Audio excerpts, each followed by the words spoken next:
examples of weaponized government results in a situation where the United States is facing very real threats, while many of our citizens lack trust in those they empower to inform on or counter these threats.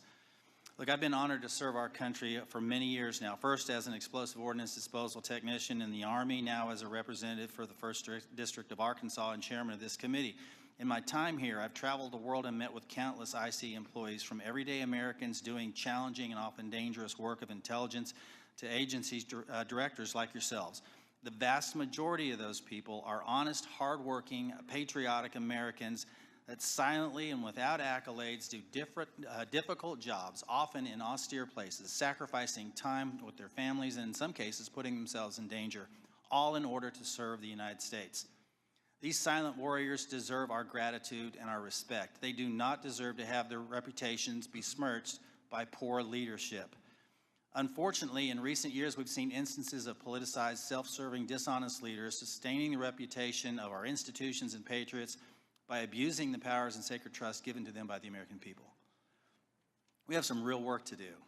You in your roles as leaders of prestigious organizations and us as members of this committee charged with conducting honest and rigorous oversight must ensure that our institutions work for the American people. Those that don't uphold the stringent standards of integrity that the American people expect and deserve must be held accountable. In the instances where trust is breached, those involved must be held accountable. This will help rebuild the trust between the American people and those that serve them in the intelligence community. Today, we need you to be candid about the threats facing the United States. I have deep concerns that many threats have been downplayed or not taken seriously enough for some time, particularly in the homeland and the Western Hemisphere. I look forward to hearing your assessment. Thank you again to our witnesses for being here today, and with that, I want to yield to the distinguished ranking member, Mr. Himes, for his opening statement. Thank you, Mr. Chairman, and good morning and welcome to our witnesses. As the chairman said, this hearing is an important opportunity for our committee and the American people to hear directly from the senior leadership of the intelligence community about the threats that our nation faces.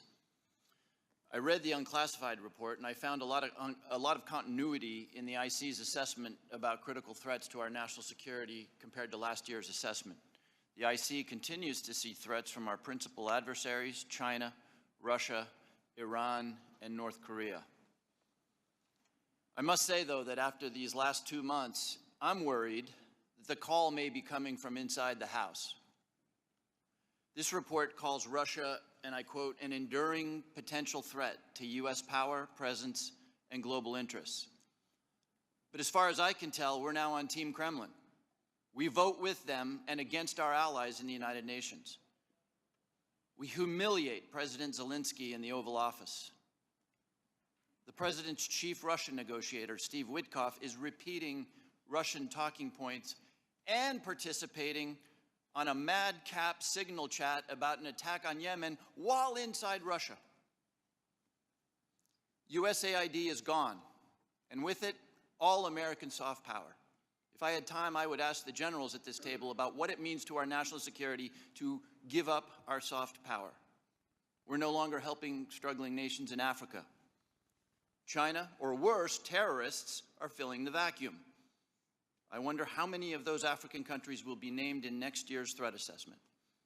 Thanks to DOJ, the men we paid to guard the most vicious ISIS terrorists in the world in Syria walked off the job. Do you think we'll see their names in this document next year? Elon Musk fired the people who maintain our nuclear weapons. Does that feel like a threat to you? Apparently, all of this mayhem is cheered by the President of the United States and by 20-somethings with laptops and nicknames like Big Balls. But I've been doing this for a long time, and I know that Moscow and Beijing and Tehran and Pyongyang cannot believe their luck. Now we come to learn that people in the most dangerous and sensitive jobs on the planet put extremely specific pre-decisional discussions about a military attack on signal, which could be intercepted by the Russians and the Chinese. Everyone here knows that the Russians or the Chinese could have gotten all of that information, and they could have passed it on to the Houthis, who easily could have repositioned weapons and altered their plans to knock down planes or sink ships. I think that it's by the awesome grace of God that we are not mourning dead pilots right now. The two general officers sitting at the table and the people who work for all of you know that if they had set up and participated in the signal chat, they would be gone. And they know that there's only one response to a mistake of this magnitude. You apologize, you own it, and you stop everything until you can figure out what went wrong and how it might not ever happen again. But that's not what happened. The Secretary of Defense responded with a brutal attack on the reporter who did not ask to be on the signal chain. Yesterday, our former colleague Mike Waltz did the same in the White House and then went on Fox to call Jeff Goldberg a loser. What do you think the people who work for you are seeing and learning from that? Now, except for that last part, almost all of the mayhem slowly eroding our safety, our standing, and our security in the world has largely happened outside the IC. If you had a part in that, and I suspect you did, I thank you. I'll say it now and I'll say it again every time we see each other over the next couple of years. You must protect the thousands of patriots who go to work every day under you to keep us safe. You need to go to work every day thinking about their morale, their well-being, and their protection. I've done intelligence oversight for more than a decade. It's my job to ask you the tough questions and maybe even make you uncomfortable. But John, I don't ever walk through your lobby and look at those 140 stars on the wall without choking up over the fact that men and women far better than I will give their lives to keep us safe. There's about a dozen people in this room who know all their stories, and you know and I know that many of the men and women who have stars on that wall died because of bad decisions or poor judgment by their leaders. We've all worked together before, and recent events notwithstanding, we need you to succeed. Your people and our safety requires you to succeed. I really hope you do. But let me say now that if some overcaffeinated 20-year-old succeeds in firing your linguists, or your mathematicians, or your paramilitary officers, if you shut down some unit because Steve Bannon or Seb Gorka doesn't like it, America will be less safe, and people will get hurt. And I and this committee and history will be very unkind.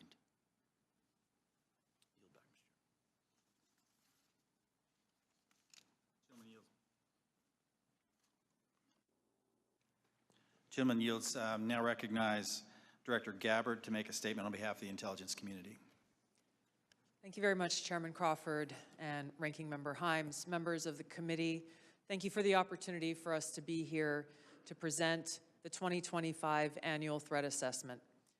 I'm joined here by my colleagues from the CIA, DIA, FBI, and NSA.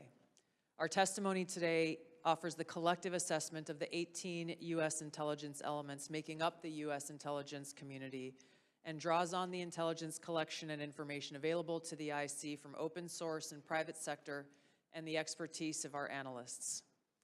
It evaluates what the IC assesses most threatens our people and our nation's ability to live in a peaceful, free, secure, and prosperous society. As you know very well, we face an increasingly complex threat environment that is threatening us here at home and our interests abroad. I'll begin by focusing on what most immediately and directly threatens the United States and the well-being of the American people: the non-state criminal groups and terrorists putting American lives and livelihood at risk. I'll then move on to focus on the key nation states who have the capability to threaten our security and the interests of the United States. Cartels, gangs, and other transnational criminal organizations in our part of the world are engaging in a wide array of illicit activity, from narcotics trafficking to money laundering, to smuggling of illegal immigrants and human trafficking, which endanger the health, welfare, and safety of everyday Americans.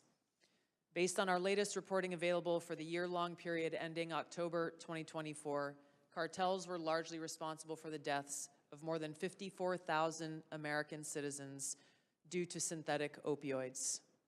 Mexico-based transnational criminal organizations are the main suppliers of illicit fentanyl to the U.S. market, and are quickly adapting to enforcement and regulatory pressures by using multiple sources and methods to procure precursor chemicals and equipment, primarily from China and India, many of which are dual-use chemicals used in legitimate industries.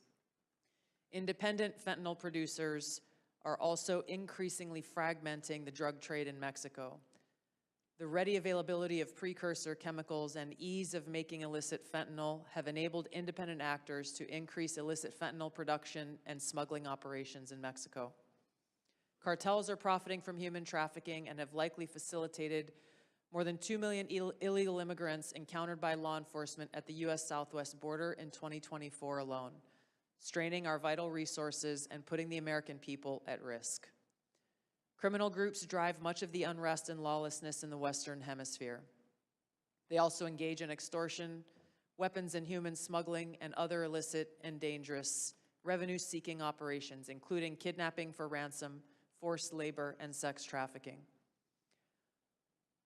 While some of these key drivers of migrants are expected to persist, heightened U.S. border security enforcement and deportations under the Trump administration are proving to serve as a deterrent for migrants seeking to illegally cross our borders. U.S. Border Patrol apprehensions along the southwest border in January 2025 dropped 85% from the same period in 2024. Transnational Islamist extremists such as ISIS and Al-Qaeda and affiliated jihadi groups continue to pursue, enable, or inspire attacks against the United States and our citizens abroad and within the homeland to advance their ultimate objective of establishing a global Islamist caliphate. This includes heightened efforts to spread their ideology to recruit and radicalize individuals in the U.S. and the West. While the New Year's Day attacker in New Orleans had no known direct contact with ISIS terrorists, he was influenced and radicalized by ISIS ideological propaganda, as one example. Al-Qaeda and its affiliates continue to call for attacks against the United States as they conduct attacks overseas. These jihadist groups have shown their ability to adapt and evolve, including using new technology and tactics to spread their ideology and recruit new followers. A range of non-state cyber criminals are also targeting our economic interests, our critical infrastructure, and advanced commercial capability for extortion, other coercive pursuits, and financial gain. These actors are using a variety of tactics, including phishing, ransomware, and denial of service attacks to disrupt our systems and steal sensitive and lucrative information, using available technologies and taking advantage of U.S. cyber vulnerabilities. Ransomware actors last year, for example, attacked the largest payment processor for U.S. healthcare institutions, and another set of criminal actors conducted cyber attacks against U.S. water utilities. Some of these non-state cyber actors also operate as proxies for or emulate similar activities being carried out by major state actors. The IC sees China, Russia, Iran, and North Korea engaging in activities that could challenge U.S. capabilities and interests, especially related to our security and economy. They are in some cases working together in different areas to target U.S. interests and to protect themselves from U.S. sanctions. At this point, the IC assesses that China is our most capable strategic competitor. Under the leadership of Xi Jinping, the People's Republic of China seeks to position itself as a leading power in the world stage, economically, technologically, and militarily. Beijing is driven in part by a belief that Washington is pursuing a broad effort to contain China's rise and undermine CCP rule. China's most serious domestic challenge is probably China's slowing economy and the potential instability that could occur if socioeconomic grievances lead to large-scale unrest. Growing economic tensions with the United States and other countries could also weigh on China's plans for economic growth and domestic job creation. China's military is fielding advanced capabilities, including hypersonic weapons, stealth aircraft, advanced submarines, stronger space and cyber warfare assets, and a larger arsenal of nuclear weapons. While it appears they would like to develop and maintain positive ties with the United States and the Trump administration to advance its own interests and avoid conflict, China is building its military capability in part to gain an advantage in the event of a military conflict with the United States around the issue of China's efforts towards unification with the Republic of China, or Taiwan. Beijing is advancing its cyber capabilities for sophisticated operations aimed at stealing sensitive U.S. government and private sector information and pre-positioning additional asymmetric attack options that may be deployed in a conflict. China's cyber activities have been linked to multiple high-profile breaches, including last year's massive compromise of U.S. telecom infrastructure, commonly referred to as Salt Typhoon. Beijing currently dominates global markets and strategically important supply chains, for example, with the mining and processing of several critical minerals. In December, China imposed an export ban to the United States on gallium, germanium, and antimony, all of which are important to the production of semiconductors and our defense technologies. This was in direct response to U.S. export controls on chips designed to broadly limit PRC access to advanced chips and chip-making equipment. China also aims to compete in other critical global industries, including AI, legacy semiconductor chip production, biomanufacturing and genetic sequencing, and medical and pharmaceutical supply production. Russia's nuclear and conventional military capabilities, along with its demonstrated economic and military resilience, make it a formidable competitor. Moscow has more nuclear weapons than any other nation that could inflict catastrophic damage on the United States and the world in the event of a major war that Russian leaders feared put them and their regime at serious risk. In late 2024, Russia announced updates to its public nuclear doctrine, expanding the conditions under which Russia would consider using nuclear weapons. Russia is building a more modern and survivable nuclear force designed to circumvent U.S. missile defense through reliable retaliatory strike potential. It intends to deter the U.S. by holding the U.S. homeland at risk and by having the capabilities to threaten nuclear war in a conflict. Russia's developed advanced cyber capabilities and has attempted to pre-position access to U.S. critical infrastructure for asymmetric options and make it a persistent cyber threat. Russia's cyber activities have been linked to multiple high-profile breaches, including the 2023 hack of Microsoft. Russia is also fielding new capabilities in anti-satellite weapons meant to degrade U.S. and allied space infrastructure. Among Russia's most concerning developments is a new satellite intended to carry a nuclear weapon as an anti-satellite weapon, violating long-standing international law against such activity and putting the U.S. and global economy at risk. Iran continues to seek to expand its influence in the Middle East, despite the degradation to its proxies and defenses during the Gaza conflict. Iran has developed and maintains ballistic missiles, cruise missiles, and UAVs, including systems capable of striking U.S. targets and allies in the region. They've shown a willingness to use these weapons, including during a 2020 attack on U.S. forces in Iraq and in attacks against Israel in April and October 2024. Iran's cyber operations and capabilities also present a serious threat to U.S. networks and data. The IC continues to assess that Iran is not building a nuclear weapon, and Supreme Leader Khamenei has not authorized the nuclear weapons program that he suspended in 2003. We continue to monitor closely if Tehran decides to reauthorize its nuclear weapons program. In the past year, we've seen an erosion of a decades-long taboo in Iran on discussing nuclear weapons in public, likely emboldening nuclear weapons advocates within Iran's decision-making apparatus. Iran's enriched uranium stockpile is at its highest levels and is unprecedented for a state without nuclear weapons. Iran will likely continue efforts to counter Israel and press for a U.S. military withdrawal from the region by aiding, arming, and helping to reconstitute its loose consortium of like-minded terrorist actors, which it refers to as its axis of resistance. Although weakened, this collection of actors still presents a wide range of threats, including to Israel's population, U.S. forces deployed in Iraq and Syria, as well as U.S. and international military and commercial shipping and transit. North Korean leader Kim Jong-un is pursuing stronger strategic and conventional capabilities that can target U.S. forces and allies in the region, as well as the U.S. homeland, to bolster North Korea's leverage and stature, defend its regime, and achieve at least tacit recognition as a nuclear weapons power. Kim's recently cemented strategic partnership with Russia supports these goals by providing him with greater financial, military, and diplomatic support, reducing its reliance on China, and providing North Korean forces and weapons systems with warfighting experience. Kim views his strategic weapons advances, its deepening ties with Russia, and its economic durability as strengthening his negotiating position against Washington's demands for denuclearization and lessening Kim's need for sanctions relief. Since 2022, China, Russia, Iran, and North Korea have grown closer.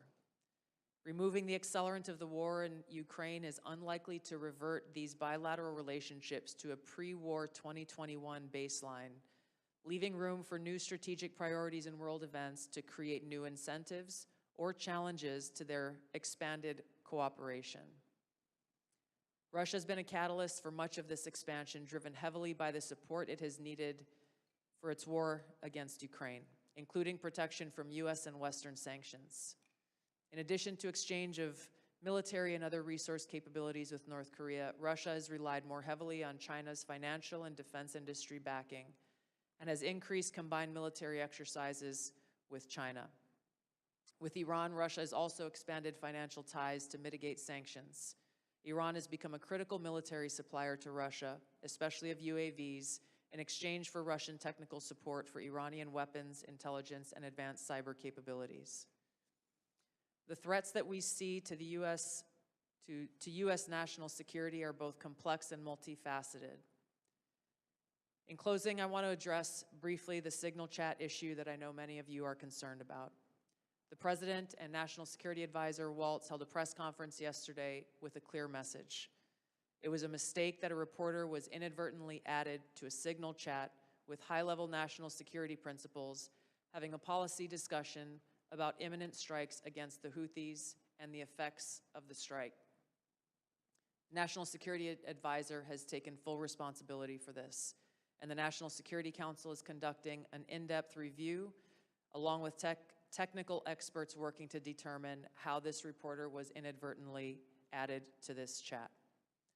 The conversation was candid and sensitive, but as the President and National Security Advisor stated, no classified information was shared.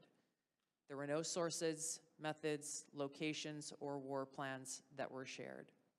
This was a standard update to the National Security Cabinet that was provided alongside updates that were given to foreign partners in the region.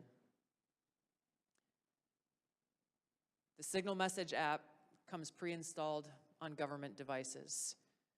In December of 2024, CISA stated, quote, "We strongly urge highly targeted individuals to immediately review and apply best practices provided in the guidance to protect mobile communications, including consistent use of end-to-end encryption." And they named Signal as an app as an example of such an end-to-end encrypted messaging app. Ideally, these conversations occur in person. However, at times, fast-moving coordination of an unclassified nature is necessary where in-person conversation is not an option. I'm also aware that a lawsuit was filed yesterday on this issue. As a result of that pending litigation, I'm limited in my ability to comment further on that specific case. My Office of General Counsel will be in close contact with the Department of Justice on this matter. The most important thing to the American people and to all of us is the success of this military operation against terrorists who have been and continue to attack American service members was extremely successful, thanks to the leadership of President Trump and the actions of our brave men and women in uniform. As the heads of the American people's intelligence community, we will continue to provide the President, you in Congress, and our warfighters with timely, unbiased, relevant intelligence to keep our country secure, free, prosperous, and at peace. Thank you, Mr. Chairman.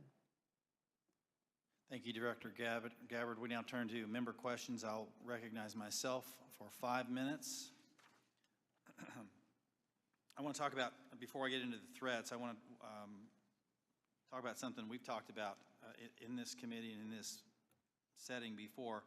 We've had IC agency leaders commit to complying with our document requests but not follow through. And I don't know if this is due to direction from previous administration or middle management obstruction, but I find it completely unacceptable. In fact, I had to subpoena the NSA in order to cooperate with our AHI investigation last year.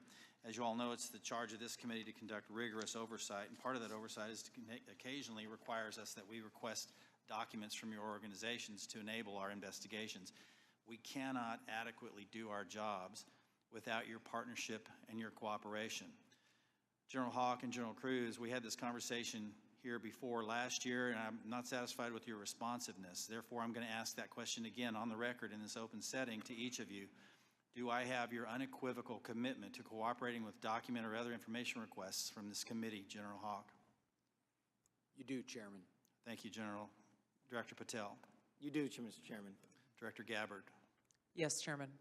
Director Ratcliffe. Yes, you do, Chairman and Ranking Member. And I want to start by saying it's good to be back. It's good to see you. And as you all know, I have a special appreciation for the work that this committee does, having previously been a member. I also understand the importance of the oversight role that it has. And so you have my full commitment and my understanding about what your responsibilities are and my obligation to keep you fully and currently informed, and I will do that. Appreciate that. General Cruz.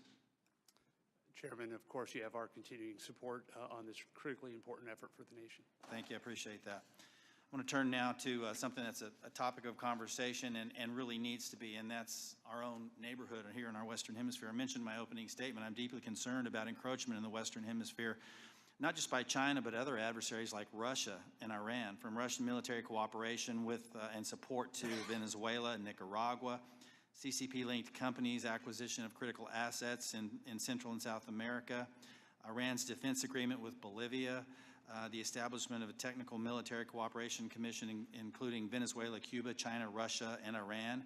And I could list several more alarming examples. I'm afraid we've focused so much of our attention across the world that we've lost sight of our own neighborhood, leading to the anti-American regimes gaining permanent footholds within striking distance of the homeland. So, Director Gabbard, to the extent that you can discuss it in this setting, what is the intelligence community's assessment of adversary encroachment in the Western Hemisphere? Thank you, Mr. Chairman. We'll be able to go into greater detail in the closed session, but the intelligence community assessment reflects what you have just detailed and outlined. The continued competition, encroachment, and investments that are occurring in the Western Hemisphere have rapidly increased and continue to pose a threat both to our economic interests and to our security. Every day there are new reports of further attempts. One just recently that came up yesterday with investments that are being made in the southeast part of the United States. Again, I'll go into this further in a closed setting, but the intelligence assessments that we are receiving are being shared with senior cabinet officials, Department of Energy, Commerce, Treasury, those who are working alongside us to not only monitor, but to determine the best policies that will protect our interests. Thank you. I want to turn to Director Patel real quick in the time that I have left. If you can flesh this out for me just a little bit. You indicated something that caught my attention in the proceeding yesterday, and that was your involvement with the Judicial Drug Task Force that you partner with at the state level, and how that has yielded positive results with regard to cartel activity. Can you put a little finer point on that to describe those partnerships in the 53 seconds we have remaining? Yeah, I'll try to be brief. Mr. Chairman, Mr. Vice Chairman, thanks for having us, Ranking Member.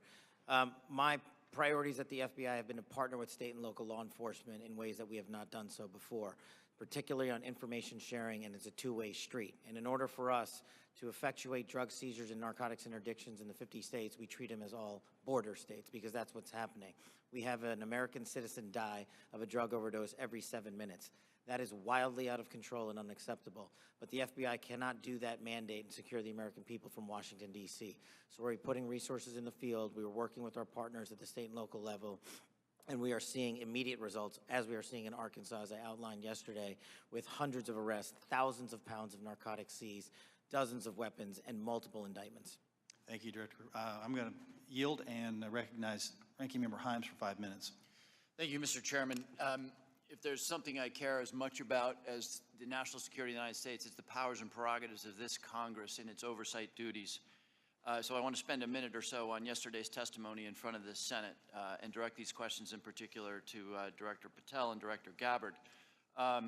Yesterday, Senator Heinrich asked, did this conversation, referring to the signal chat, include information on weapons, packages, targets, or timing? Director Patel, you said not that I'm aware of. Director Gabbard, you said same answer. This morning we learned that the signal chat included the following update, forward-looking update from the Secretary of Defense. Time now, 11:44 Eastern Time. Weather is favorable. Just confirmed with CENTCOM. We are go for mission launch. 12:15 Eastern Time. F-18 launch. First strike package. 13:45 trigger-based F-18. First strike window starts. Target terrorist is at his known location, so should be on time. Also, strike drones launch. MQ-9s. 14:10. More F-18s launch. Second strike package. Do either of the directors want to reflect on their testimony yesterday in the context of what I just read? Sure. One, I was not on that signal chat. Two, I have not reviewed it. And three, as you just indicated, that was made public this morning. But Director, you didn't prior to yesterday's Senate. You were on this. You were on the signal chat, correct? No. Okay, but did you review the material on the signal chat? No, I wasn't on it. Director Gabbard? Yes, Ranking Member. My answer yesterday was based on my recollection, or the lack thereof, on the details that were posted there. I was not, and what was shared today reflects the fact that I was not directly involved with that part of the signal chat, and replied at the end reflecting the effects, the very brief effects that the National Security Advisor had shared. So it's your testimony that less than 2 weeks ago, you were on a signal chat that had all of this information about F-18s and MQ-9 Reapers and targets on strike, and you in that 2-week period simply forgot that that was there. That's your testimony? My testimony is I did not recall the exact details of what was included there. That was not your testimony. Your testimony was that you were not aware of anything related to weapons packages, targets, and timing. As the testimony yesterday continued on, there were further questions related to that, where I acknowledged that there was conversation about weapons, and I don't remember the exact wording that I used, but I did not recall the specific details that were included. Director Gabbard, you've reasserted that there was no classified information. I think we can all agree that that information shouldn't have been out there. But let me ask you this. Are you familiar with the ODNI's classification guidance? I'm familiar with it. I've actually got a copy right here.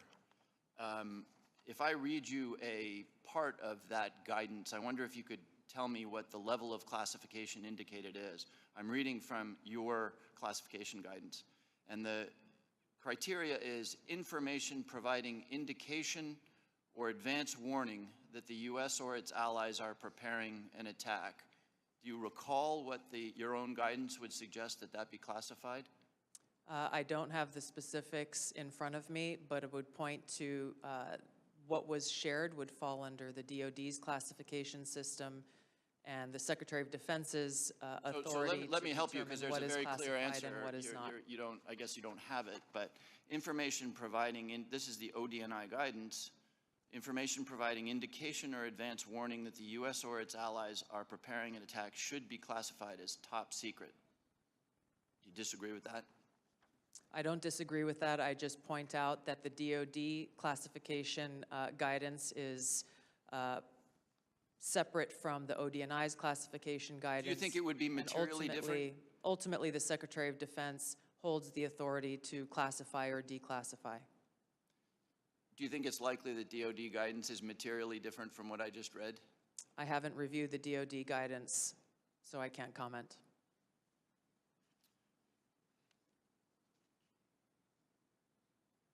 Director Gabbard, a lot of this suggests sort of a lack of sobriety. When there's punch emojis and fire emojis, it's a lack of sobriety. I don't mean that literally. But I have one last question for you, because I think people really listen to what you have to say. You, on March 15th, as DNI, retweeted a post from Ian Miles Chong, who is listed on RT, that's Russia Today's website, as, quote, a political and cultural commentator who has contributed content to RT since at least 2022. Director Gabbard, do you think that it's responsible for you as head of the intelligence community and the principal's presidential intelligence advisor to retweet posts from individuals affiliated with Russian state media? That retweet came from my personal account, and I would have to go back to look at the substance of the tweet. Can I, just so that we don't have a lack of confusion amongst our allies and enemies and us, can I act perhaps that you not think that you should be saying one thing on your personal account than you say officially? I maintain my First Amendment rights to be able to express my own personal views on different issues. Thank you. I yield back, Mr. Chairman. Gentleman yields now recognize the distinguished Vice Chairman, General Kelly. Yeah, I'd now, for the first 30 seconds, Mr. Ratcliffe, or Director Ratcliffe, formerly known as Texas, from this Mississippi guy, I'd like to give you 30 seconds if you have anything to respond to what Ms. Gabbard Director Gabbard, I'm sorry, just said. Well, Mississippi, it's good to see you again, and I appreciate the opportunity. You know, there's so much talk about this Atlantic article and about things that were said and that could have happened instead of a focus on what did happen. So my responsibility as CIA director, one of its responsibilities is to kill terrorists. And that's exactly what I did along with President Trump's excellent national security team. That's what we should be focused on. With regard to that article, I also would appreciate the opportunity to relay the fact that yesterday I spent 4 hours answering questions from senators as a result of that article that were intimating that I transmitted classified information because there were hidden messages. Those messages were revealed today and revealed that I did not transmit classified information, and that the reporter, who I don't know, I think intentionally intended it to indicate that. That reporter also indicated that I had released the name of an undercover CIA operative in that signal chain. In fact, I had released the name of my chief of staff, who is not operating undercover. That was deliberately false and misleading, and I appreciate the opportunity to reflect that my answers haven't changed. I used an appropriate channel to communicate sensitive information. It was permissible to do so. I didn't transfer any classified information. And at the end of the day, what is most important is that the mission was a remarkable success, is what everyone should be focused on here, because that's what did happen, not what possibly could have happened. Thank you, Director Ratcliffe. Director Patel, thank you for the great job that you've done. So first of all, your coordination and trying to comply with the letter that was sent last year and the year before asking for the baseball shooting, of which what I got was basically what happened on the field, and I was there, so I don't need to know that, although no one from the FBI ever talked to me about what happened. They talked to people who were not there. But I appreciate your commitment to getting us the full unredacted report, or the redactions, or to protect innocent people who are not part of the process, not the people who made decisions to classify that as suicide by cop as opposed to an assassination attempt of many members of Congress, of which I was one. Thank you for your commitment, Director Patel, because I know that you will give us what we have asked for so that we can put this to rest, Mr. Winstrup, myself, and several others. Can I get your commitment to do that, Director Patel? In fact, I just got an update, Mr. Vice Chairman, from my team. You'll have all of those materials to you and your committee by the close of business today, or at the latest tomorrow morning. And just really quickly, Director Ratcliffe, and I don't want to go over time. I think it's so important for everybody to have their time. Can you tell me the impact that DOJ has had in causing you to fire people you shouldn't have fired, or release people who are instruments of national security no longer there? Tell me if you've had any impact specifically that DOJ has caused you to lose someone who was necessary for national security. Given the fact that as of this date, no one from DOJ has been on the CIA campus, and I've had no direct communication with DOJ other than conversations with Elon Musk at cabinet meetings, I would say the impact is zero. Director Patel? I'm in a similar situation. We do work with DOJ on government efficiencies, but I have not seen any negative impacts at the FBI. Thank you very much. And Director Gabbard, it's good to see you again, too. You know, I think we were freshmen together, you and I and Director Ratcliffe, and I'm here and you guys are like there. Have you seen any impact across the whole IC that DOJ has caused things that you can't respond to? Yeah, thank you, Congressman. It's great to see you all again here. The answer is no. Similar with Director Ratcliffe, DOJ has not been at ODNI. The President understands the essential national security mission that we have, and we are going through our own internal assessments to ensure we're achieving the effects in an efficient way that is responsible to the American taxpayer. Yield back, Mr. Chairman. Gentleman yields. Mr. Carson.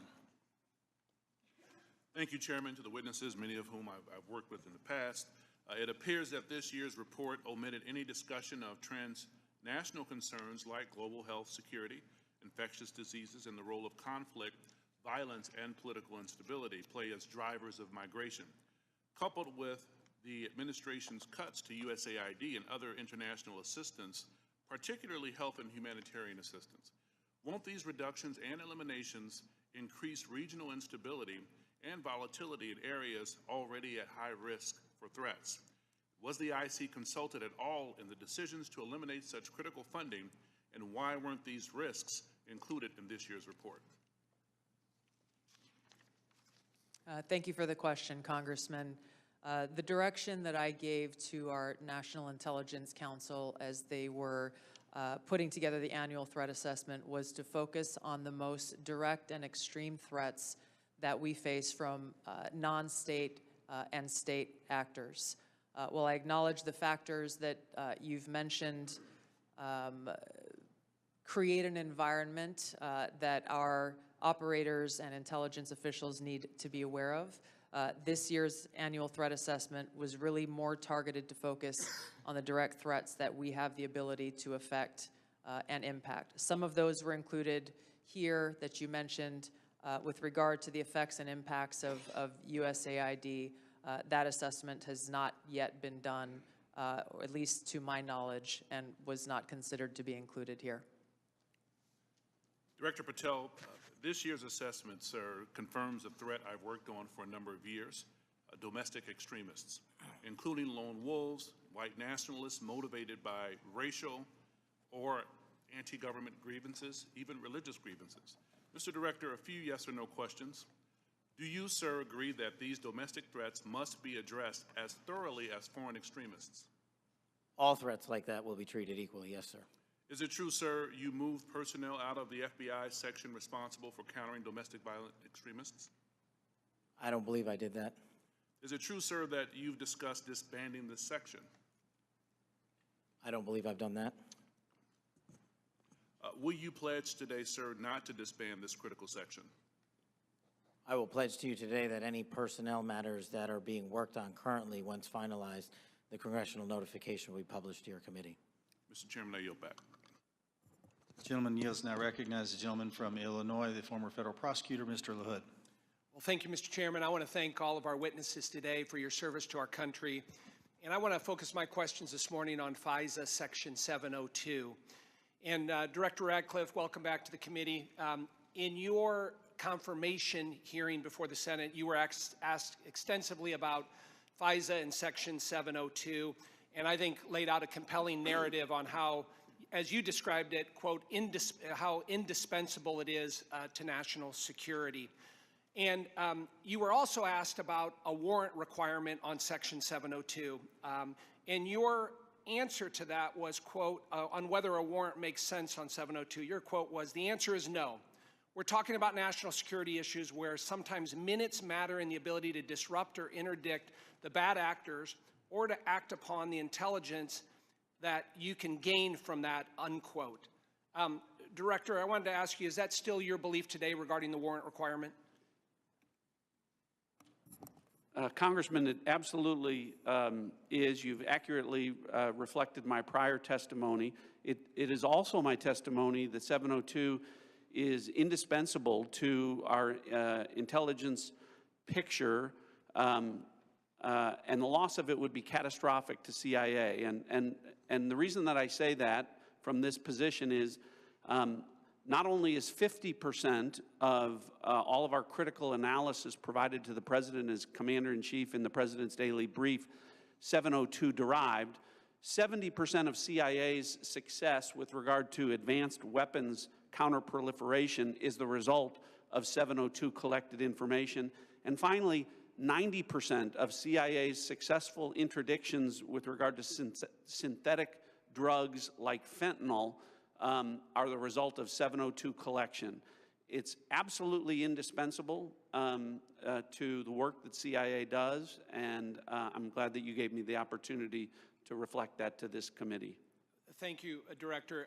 And just to ask a follow-up on that, as you know, in the House last year when we had our FISA reform and Section 702 reform measures put in place, you know, we had a debate, robust debate on the House floor regarding the warrant requirement. It was a very, very close vote, 212 to 212.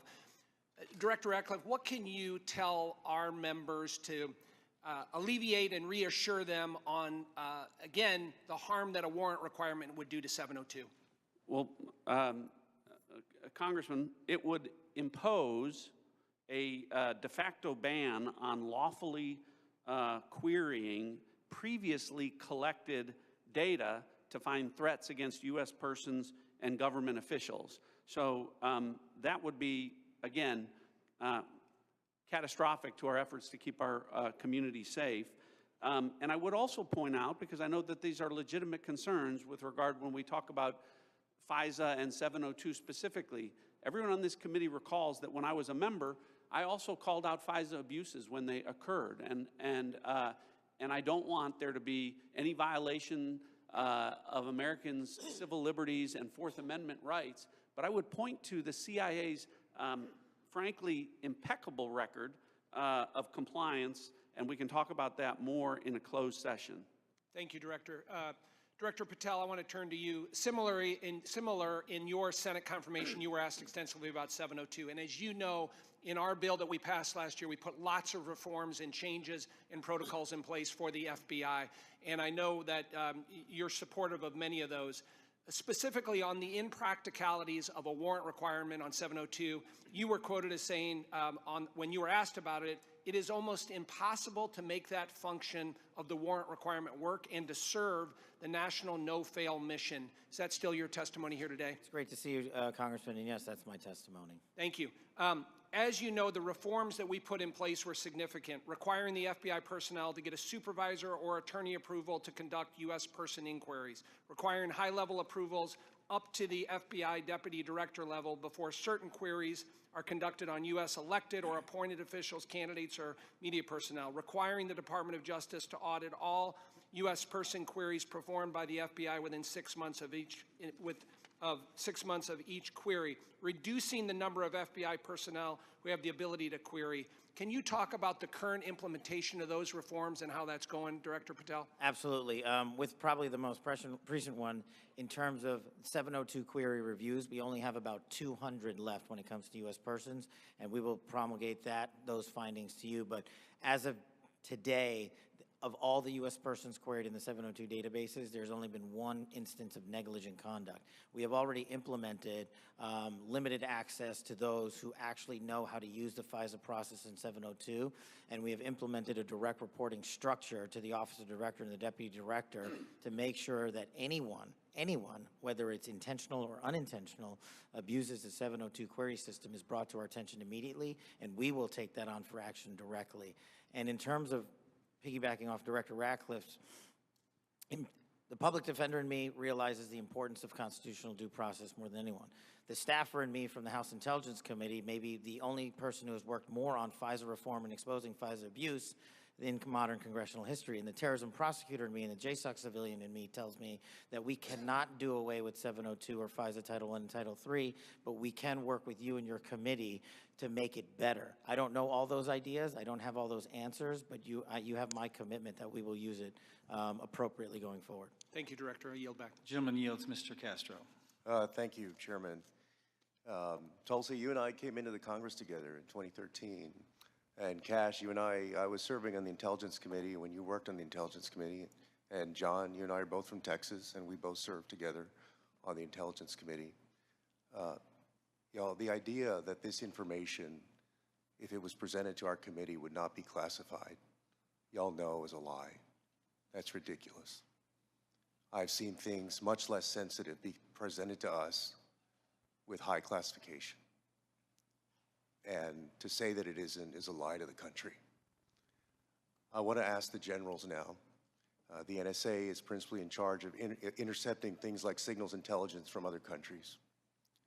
General, I want to ask you, if your organization, your agency, intercepted something like this from Russia or China or some other country, would you consider this classified information?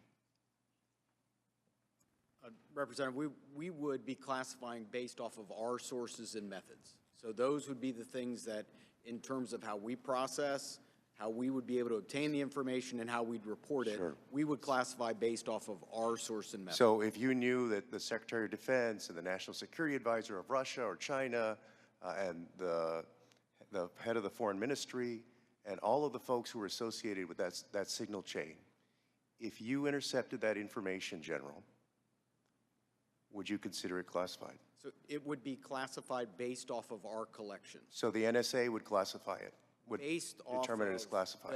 the protection of our own source and method, not necessarily based off the content, but how we collected that information. But it would be classified. Well, we certainly wouldn't be collecting on a U.S. person conversation. No, I understand. I'm We're saying if you did your job and collected it from the Russian Foreign Ministry and the National Security Advisor and the Secretary of Defense and the President's Chief Advisor, there is no way, having sat on this committee for 9 years, that somebody would come in with that information and give us something that says, unclassified, you can walk out of this room with this information and give it to whomever you want. You know, with all respect, you and I worked on the committee at the same time. Tulsi, you and I came in together. I've never had an issue of beef with you. John, you and I are both from Texas. Y'all know that's a lie. It's a lie to the country. I want to ask about the Alien Enemies Act really quick while I have time. The President has used the Alien Enemies Act, a wartime authority last used to detain German and Japanese nationals during World War II, to summarily deport people accused of being members of the Venezuelan gang Tren de Agua. To invoke this law, the President must demonstrate that the United States is under invasion by a foreign nation or government.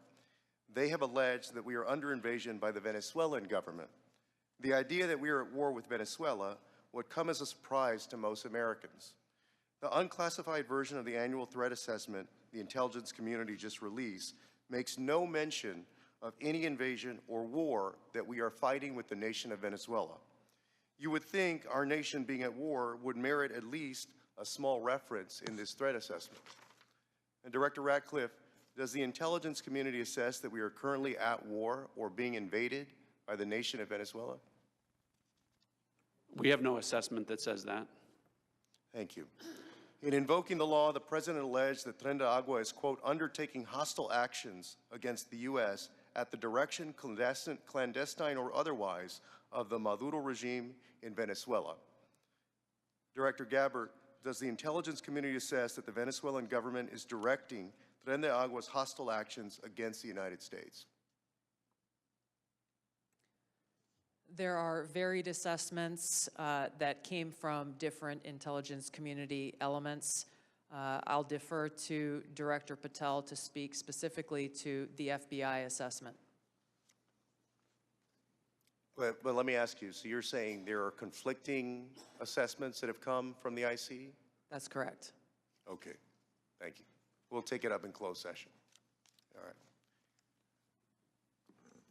You know, your threat assessment makes issue of, highlights fentanyl trafficking as a top threat to the United States, yet support for law enforcement cooperation with Mexico has been put on hold, and there's been a threat of invasion to Mexico by the United States. You assess that Russia's advanced cyber capabilities make it a persistent counterintelligence cyber threat, yet the administration shut down the unit at the Cybersecurity Infrastructure Agency tasked with stopping Russian cyber attacks. There are so many other ways that the actions of this administration have contradicted this threat assessment, and the administration is making the world and the United States more dangerous. I yield back. The gentleman yields. The gentleman from Pennsylvania, Mr. Fitzpatrick. Thank you, Chairman Crawford. Thank you to all of our witnesses for being here. I look forward to working with each and every one of you to keep our country and our planet safe. I wanted to carry on the topic of Section 702 reauthorization. Representative LaHood and I did a lot of work on this over the past 2 years. As you all know, last Congress, this committee worked in a bipartisan manner to advance the reauthorization of what most of us, if not all, deem to be our country's single most important national security tool.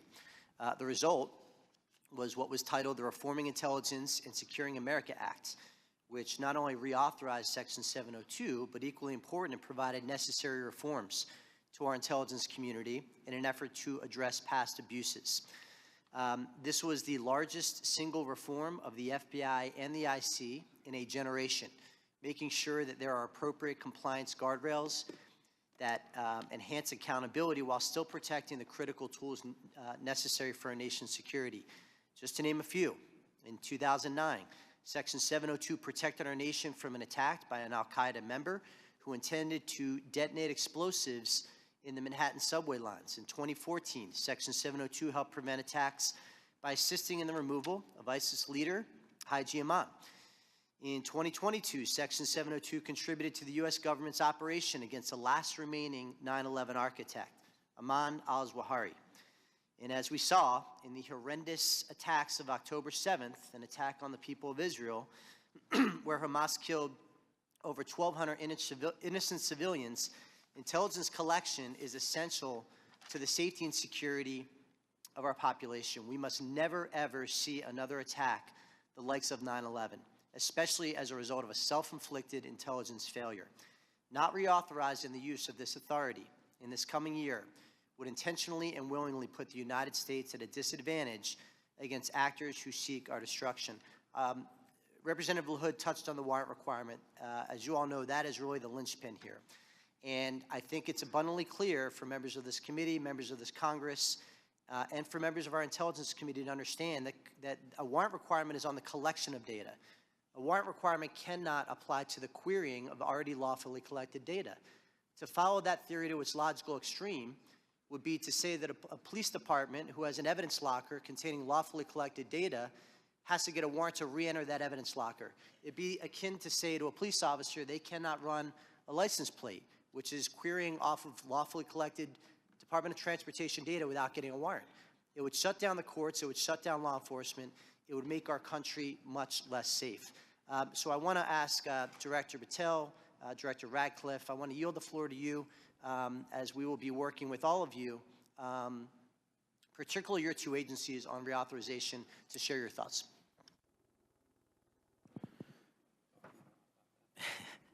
So it's great to see you, sir, and thanks for the question. Look, on 702, just to flesh out some of the more specific operational use that I have it with specifically relates to what you just said. When I was a terrorism prosecutor, we used 702 directly to prevent the shopping mall in Houston from being blown up. We used 702 collection directly to prevent an attack on the state capitol in the state of California.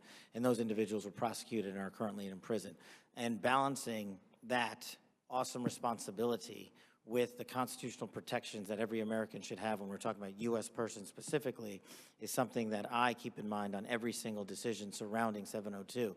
But as Director Radcliffe stated, and has been my experience, while I understand and appreciate the concerns for the warrant requirement based on U.S. persons, if there is a solution that allows that to happen in real time, then we can have that discussion. But I have not encountered one, and thus it obviates the need in my perspective, in my mission set to protect the American people and hunt down criminals in its application. So where it is now with the reforms y'all have implemented, we've done a great job on protecting American civil liberties, and I'm always open to, and I do believe we can do some more.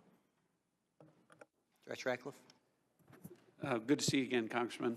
I agree with Director Patel's comments with regard to that. I'll start out by saying, obviously in this role, I'm not a policymaker, But at the appropriate time, when this comes up for renewal, I think I made it clear and will make it clear from the CIA's perspective, the indispensability of 702 as a tool to providing the commander-in-chief an accurate picture of the threat environment. You mentioned some examples of 702 success. When we get into the classified session later this afternoon, I have some further examples of 702 success that we can talk about, and I think that reflects my position. Thank you all. I yield back. The gentleman yields. Mr. Krishnamurthy. Good morning. Thank you, Mr. Chair, and thank you to our witnesses for coming. Thank you for your service. Director Gabbard, you said no classified information was included in the signal chat, correct? That's correct. And President Trump also said there was no classified information in the signal chat, and Secretary Hegseth said nobody was texting war plans. There was absolutely no classified info in that chat. Lieutenant General Cruz, I'd like to talk to you about a couple things real quick. Executive Order 13526, Section 1.4a. This is the Trump administration's executive order with regard to classified information. It says, information shall be classified if its unauthorized disclosure could reasonably be expected to cause damage to national security, including military plans, weapons systems, or operations. You don't disagree that that's accurately quoted, right? That's an accurate quote from the executive order. And DOD 5200.01, this is the DOD's manual on classification, says, quote, information shall be classified if its unauthorized disclosure could reasonably be expected to cause describable damage to national security. This includes military plans, weapons systems, or operations. You don't disagree that I quoted that accurately, right? That's also an accurate quote. Can I show you I'd like to show you the text that Secretary Hegseth actually published to the world. Now, Lieutenant General Cruz, as Ranking Member Himes said, it says, time now, weather is favorable, just confirmed with CENTCOM we are a go for mission launch. Then it says at 12:15 Eastern, F-18's launch, first strike package. F-18s are military systems, correct? Weapon systems. They are. Okay. 13:45, trigger-based F-18 first strike window starts. Target terrorist is at his known location, so should be on time. Also, strike drones launch, MQ-9s. MQ-9s is a weapon system, correct? They are. Okay. I think applying the executive order as well as the DOD manual to this fact pattern, we clearly have weapon systems that have been identified. That is classified information. Now, the reason why it's important that this information not be disclosed is that we don't want the adversaries to know what's about to happen, right, sir? Well, I would draw a small distinction there. You referenced and asked if that platform, those two platforms are weapon systems. They are, but those terms are used all across the globe in a lot of contexts. So it's really about how they're used in the context of this particular document. I just want to clarify that the use of those terms, I understand. Yeah. In this situation, those are operational details. They are operational details, but again, as you quoted the DOD instruction, it's about operations. So as you further go down into what are the operational details, I think as we had a discussion yesterday, the important aspect, I think all of us are very familiar. This is classified information. This is classified information. It's a weapon system as well as sequence of strikes as well as details about the operations. And so I think that just piggybacking off of what some other members have said, using the DOD's manual as well as the executive order in operation today with the Trump administration, this text message is clearly classified information. Secretary Hegseth has disclosed military plans as well as classified information. He needs to resign immediately. He needs to resign immediately, and a full investigation needs to be undertaken with regard to whether other similar signal chats are occurring in this administration. I'd like to turn my attention to another topic. Director Patel, according to the DOJ, in 2022, the FBI led Joint Terrorism Task Force, JTTF, in my hometown of Chicago, valiantly led efforts to prevent a plot to attack Naval Station Great Lakes in Illinois. You don't dispute that, do you, sir? I'm not familiar with it, but I don't dispute what you're telling me. Thank you. A memo obtained by ABC 7 News of Chicago said that this task force will now be, quote, actively supporting, close quote, the Department of Homeland Security and its immigration enforcement. You don't dispute that either, do you? I'm just not familiar with it, sir. Okay. Sir, I just have to say, the DOJ has now tasked JTTFs to shift some resources to immigration enforcement efforts. And I don't say this lightly, if there's a terrorist attack anywhere in the country, including in Chicago, and it was because the JTTFs in part shifted resources, they'll be held to pay. Thank you, sir. Gentleman's time has expired. Gentleman from Georgia, Mr. Scott. Thank you, Mr. Chairman. Director Gabbard, was the target terrorist named in the text, or was it simply referred to as target terrorist? The target was not named. Thank you. Was the location named? Congressman, no locations were named. Thank you.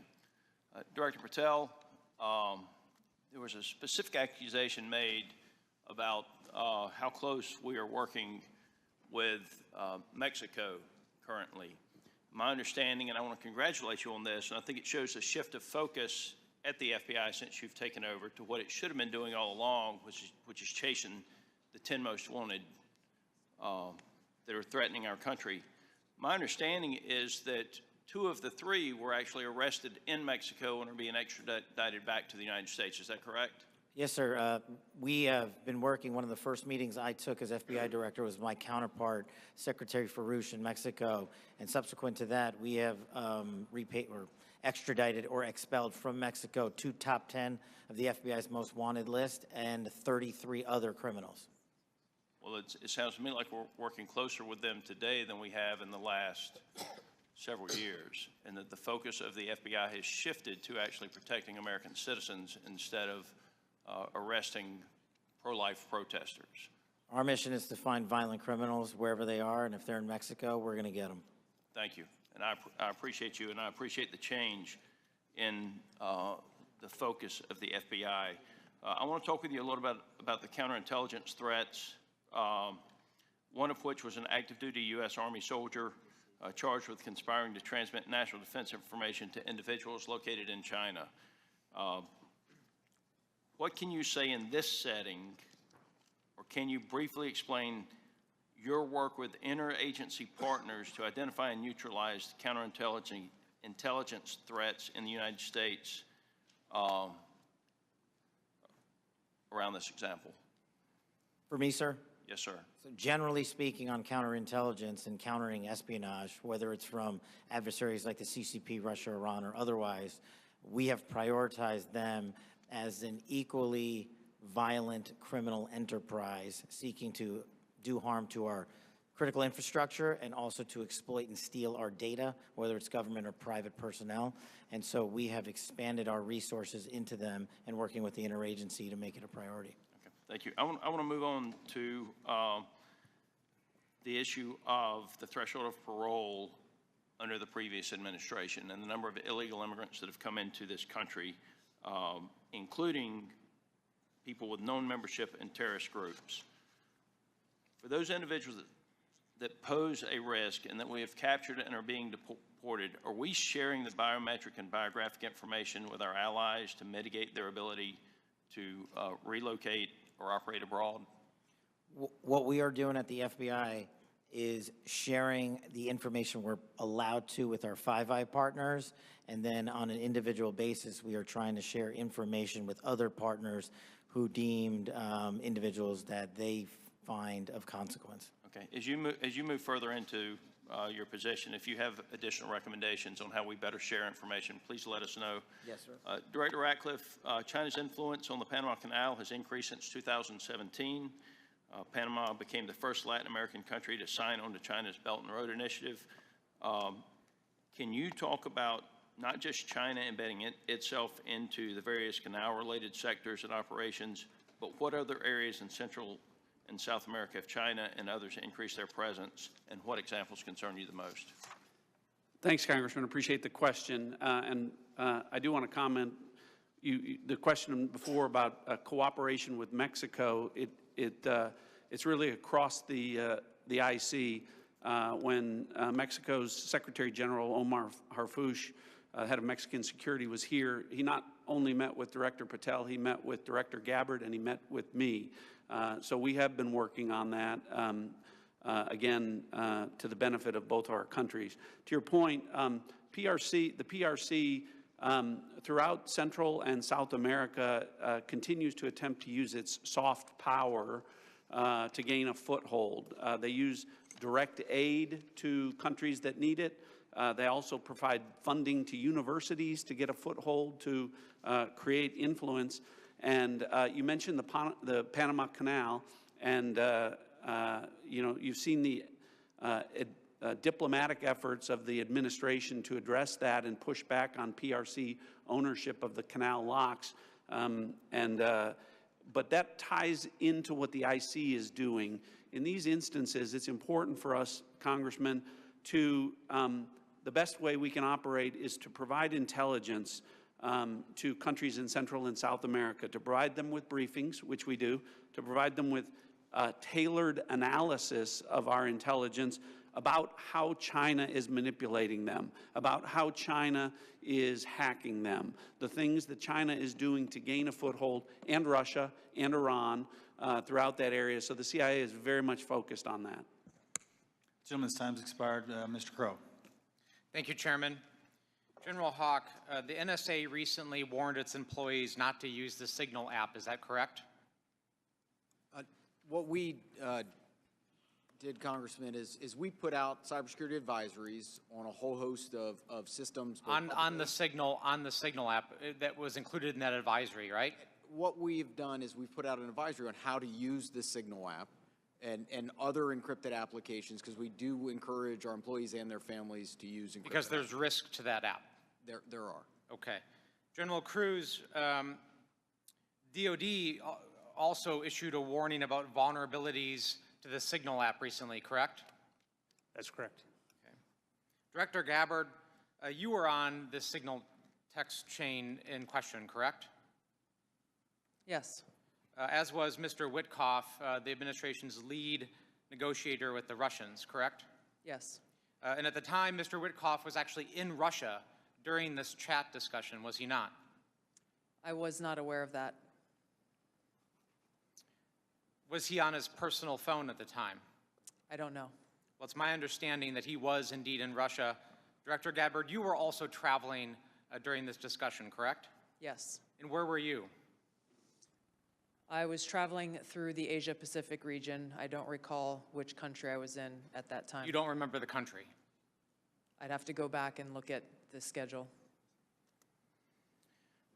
Director Gabbard, I want to direct your attention again to the text chain where it says,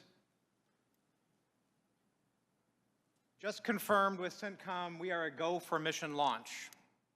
Does that indicate to you that there is about to be a military operation? Yes. Director Gabbard, earlier in this hearing, we heard about the DOD's classification standards. I want to now turn my attention to your classification standards. You're the Director of National Intelligence. The Office of the Director of National Intelligence classification guide says, quote, information providing indication or advance warning that the U.S. or its allies are preparing for an attack, end quote, is to be classified as top secret. Are you familiar with that? Yes. Director Gabbard, have the Houthis indicated an ability to shoot down American aircraft? Yes. They have in fact done so, haven't they? Yes. Including MQ-9 Reapers, haven't they? That's correct. And that was one of the systems used in the attack recently that's the subject of this discussion, is it not? Correct. General Cruz, are you familiar with this system? I'm not wearing my glasses at the moment, but... Well, I'll help you out. This is an SA-3 anti-aircraft system. Correct. Are you familiar with this next system? I am. What is it?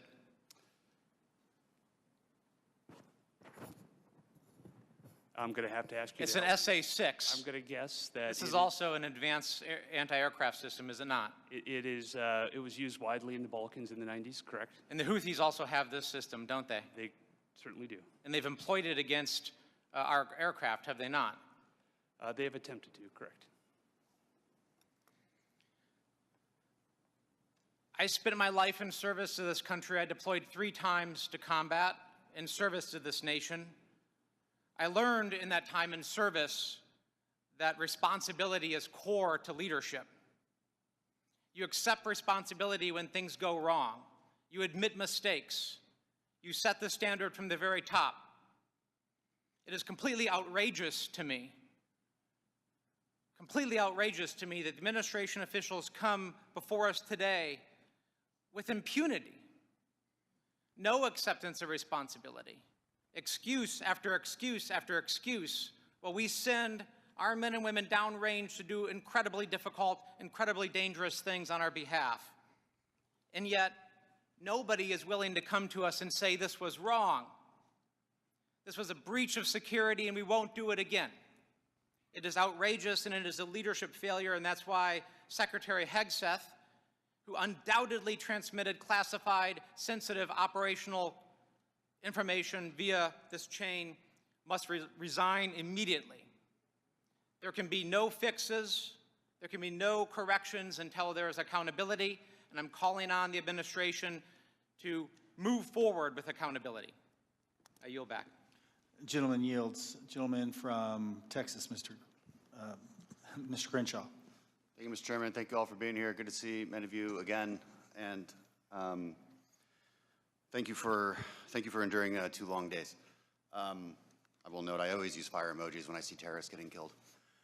And I want to talk about cartels. This is a subject that is near and dear to my heart. I've been investigating it thoroughly for the last couple of years, and I'm glad to see that it's mentioned in all of your opening statements.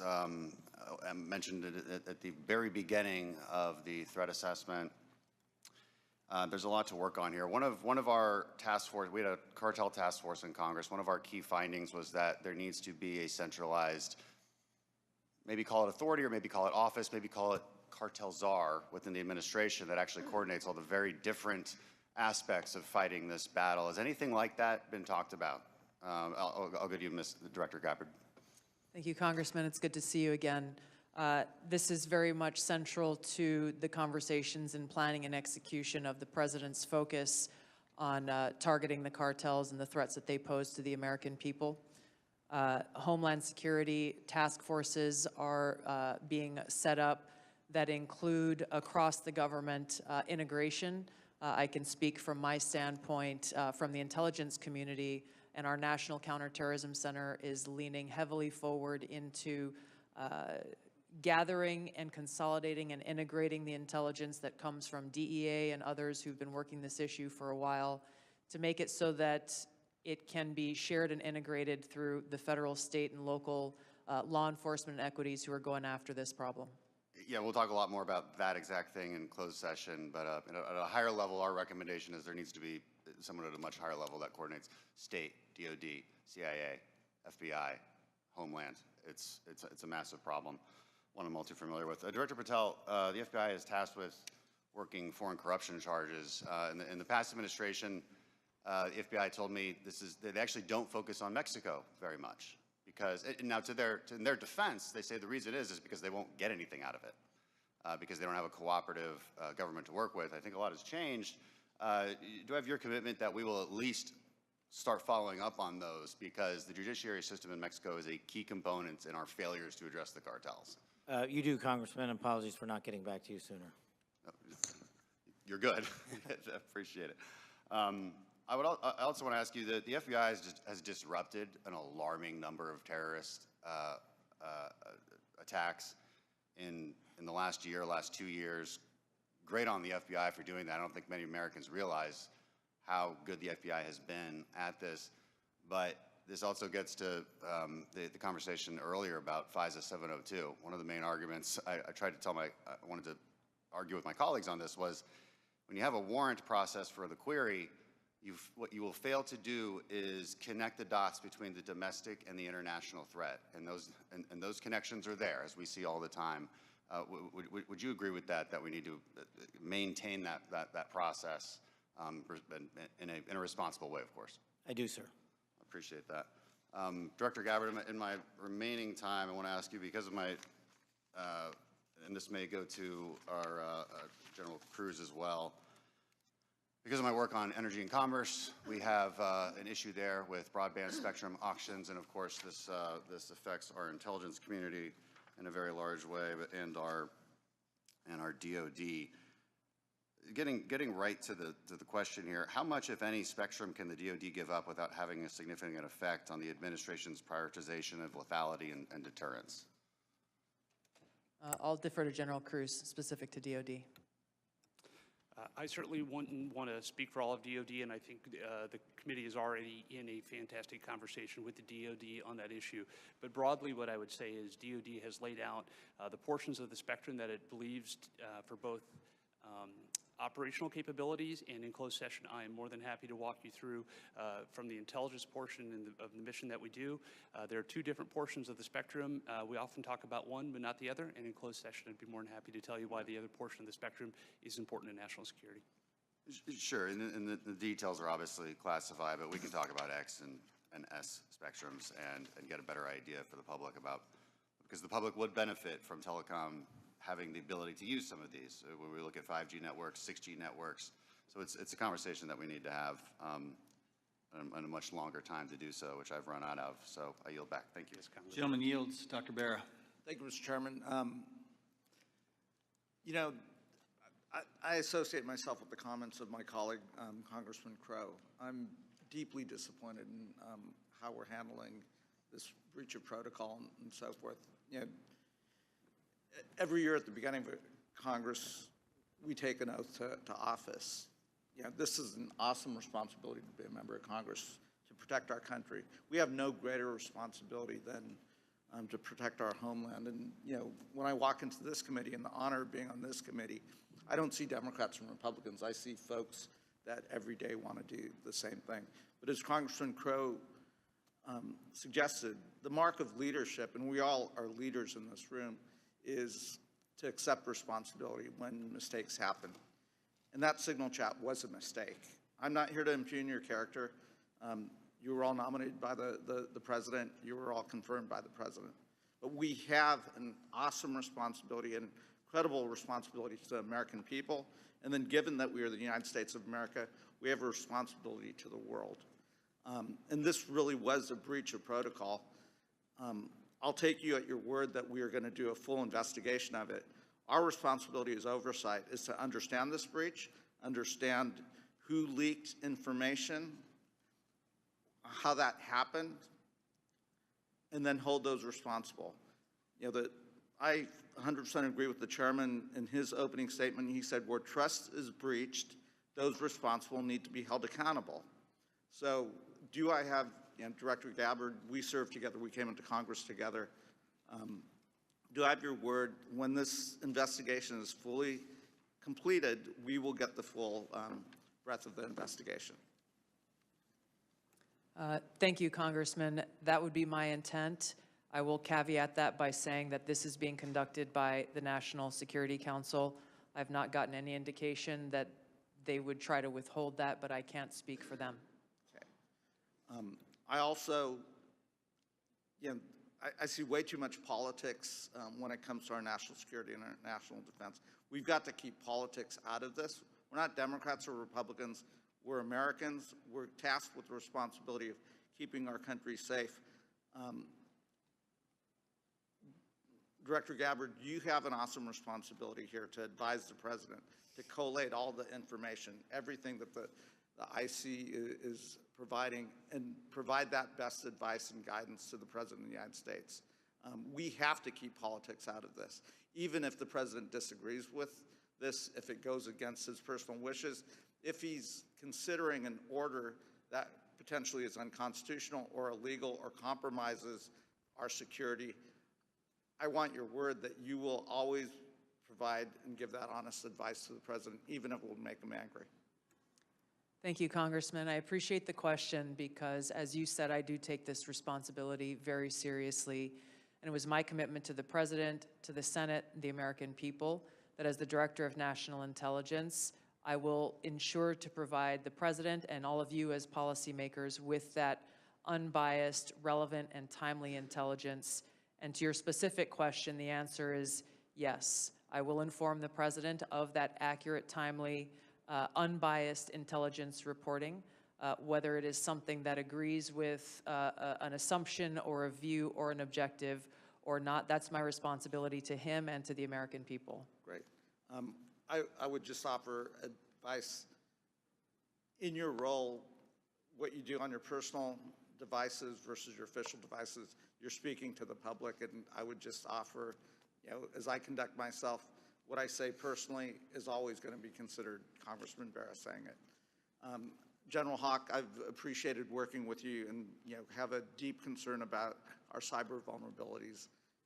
And we will go into some of this in the closed session. But Salt Typhoon is something we take very seriously, as well as Volt Typhoon and the compromises. Can you just briefly give us an update of where we are with those two? So, Congressman, we share your concern in terms of the overall ensuring that we can protect the critical infrastructure of the United States. The area that we have been deeply focused on is our ability to partner with industry. 99% of our critical infrastructure is controlled by our industry. So our ability to bring government information to be able to understand what threats look like and the origin of those threats, help inform how industry can defend that and also create the necessary equipment to ensure that we're secure. That partnership continues to grow, and that's really one of our key priorities. And I'll be able to go in closed session into more detail about the specific actions we've done together as an interagency with our industry teammates. Right, thank you. I yield back. Gentleman yields. Gentleman from Pennsylvania, General Perry. Thank you, Mr. Chairman. Thank you, ladies and gentlemen, for your attendance and your service to national security for our country. I'm going to start with Director Patel and then go to Director Gabbard. I'm concerned, like many Americans, about the wide-scale purchase of land, real estate, et cetera, by the Chinese Communist Party or those sanctioned by the party in America, especially those lands proximate to sensitive military sites or sensitive national security sites. Director Patel, I think we can all understand that that could lead to the ease of nefarious activities of numerous sorts. What do you think should be our posture or our policy from a national security standpoint regarding the purchases of these land and the ownership, occupation, utilization, et cetera, by the Communist Party sanctioned use? Well, Congressman, I appreciate the question, and I'm not going to shape foreign or national policy, but from the FBI perspective, if we had federal statutes to enact criminal allegations and pursue those relating to these matters, we would do so. I agree with you that having CCP actors purchasing large swaths of land next to military installations is a national security issue, a major one, and I would highlight to the American public, we're not allowed to buy farmland in mainland China or in Russia. So I don't know why we let that happen here, but that's a personal matter for me. If I were given more legislation on it, I would love to act on it. Thank you. Director Gabbard, I'm going to look at, keeping with the same theme, crypto mining by the sanction. Well, you can't crypto mine in China, right? It's outlawed in China. However, of course, we're supportive of crypto, I am, in the United States of America, but China's mining in America where they can't mine in China. And in particular, I'm thinking about one site where the mining was occurring close to intercontinental ballistic missiles, and CFIUS was tipped off by Microsoft. And of course, there are actions ongoing. Should the Chinese Communist Party, sanctioned individuals or interests, be allowed to crypto mine near sensitive military or national security sites in the United States of America? And if not, what should we be doing about it? Thank you for your question, Congressman. I'm not fully aware and up to date on the specific example that you've mentioned, and I'll go and look into that happy and to get back provide. to you further. Right. Absolutely. Look forward to having the conversation with you. Broadly, this is obviously a concern, that any of these activities occurring near or around any of our military sites creates that potential national security risk and the potential for foreign intelligence collection. I'm hoping it's a priority for everybody on the dais there. It is a priority, I think, for the American people, certainly for me. I want to move on in the time remaining with a related topic, which is the hundreds of incidents by predominantly Chinese students, oftentimes called gate crashers. So this includes the two gentlemen in uniform on the dais. I'm going to kind of point to three events that happened just last year. One in Grayling, Michigan. 5 Chinese students are charged for lying and concealing evidence. One in the University of Minnesota, where a drone flew over Newport News and took pictures of classified information regarding ships and classified systems.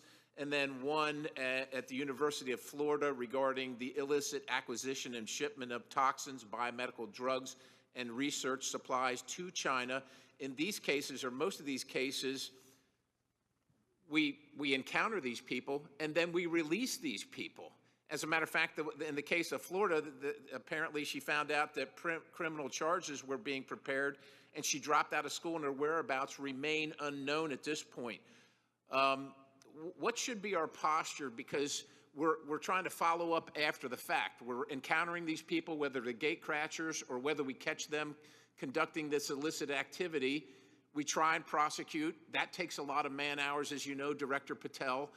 Is this the best policy, or is there something better that we can do? I mean, the Immigration Nationality Act of 1952 gives the Secretary of State the authority to revoke visas.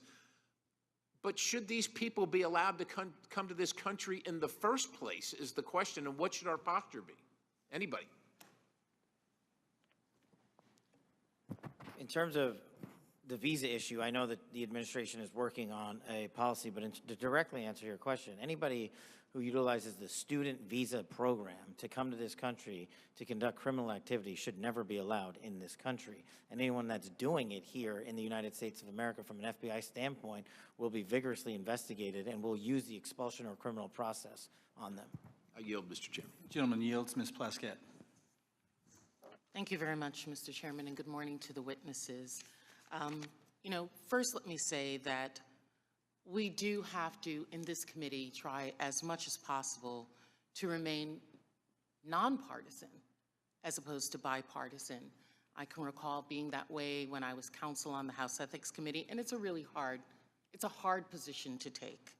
But I'm really struck by the fact that in December of 2023, many people made Secretary Lloyd Austin go through the stages of the cross in self-flagellation and mea culpas for not informing the president that he was having a surgery. And now how we're treating Secretary Hedgepeth as if he is untouchable. Mike Waltz, when he was a member of Congress, went in the Committee on Armed Services to talk about and slammed Austin for holding himself to a different standard than the American people. And yet we are not doing this across the board. And that's disappointing, at the very least, very disappointing. Director Gabbard, thank you for your testimony. And one of the things that I believe I heard you say was that when there was a discussion by DOJ as to the cuts to foreign aid, that there had not been a request for an intelligence and national security or an intelligence assessment of the impact of those cuts. Was that your testimony a little earlier? Congresswoman, I have not seen any kind of actual official assessment either within the intelligence community or outside of it on what the effects of those cuts to USAID programs has been. But it was not requested by DOJ of you or of any of the areas in which you have oversight over? I'm not aware of any requests. Okay, great. Thank you. I know that there has been some open source reporting on what the effect of those cuts are. I mean, when we think about several examples, Kenya, our strongest regional ally in the Horn of Africa, and a key partner with us in the fight against terrorist group Al-Shabaab. And according to the Washington Post, that's not definitive, and we can talk about this in closed session. Some Kenyan journalists are now being trained by Beijing, mirroring the U.S. programs that have been cut by the administration. Director Gabbard, is letting China train Kenyan journalists going to make Kenya more or less receptive to American requests of the Kenyan government, do you believe? As you said, Congresswoman, our relationship with Kenya has been very longstanding. So do cuts of ours to train journalists in Kenya make them more or less, and Beijing having that make them more or less receptive? Clearly, there is strategic competition taking place. I'll withhold my personal view to look at an official Well, I was assessment. asking for your director view, not your personal view. And then, additionally, we have ended Voice of America, which provided accurate, unbiased news, in our opinion. Meanwhile, St. Petersburg University has announced that it's opened 11 Russian language centers across Africa that pay special attention to the promotion of traditional Russian spiritual and moral values. Director Gabbard, is Russia a friend or a foe? Are they our friend or our adversary? They are an adversary. Thank you. I believe that this reckless cuts make terrorism and our influence in Africa, which is on the front lines of terrorism, a real threat to us, and we need to be careful of it. Director Patel, one of the benefits of being here kind of in the middle is I get to hear other people's testimony and the questions that are asked. I know that Mr. Carson asked you questions specifically about the Counterterrorism Division. And we know that there has been some open source reporting that says that individuals within that division have been removed or been moved, not necessarily fired, but moved. Do you know if that is correct? I don't have any personal information on that, but people within the CTD component, which is a large component of the FBI, move all the time. And have they been moved? Are you able to get that information to us, whether they have or have not been moved? I'll go back to my team and see who has been moved. If you have a particular interest, we'll share it with you. Of course, we have an interest in Counterterrorism Division and movement of individuals within that. Because one of the other things I'm concerned about is you have stated, I believe in other areas, that the disbandment of certain sections of the FBI related to intel and breaking up components. Can you explain to us how you intend to do that or what you would like to do and why?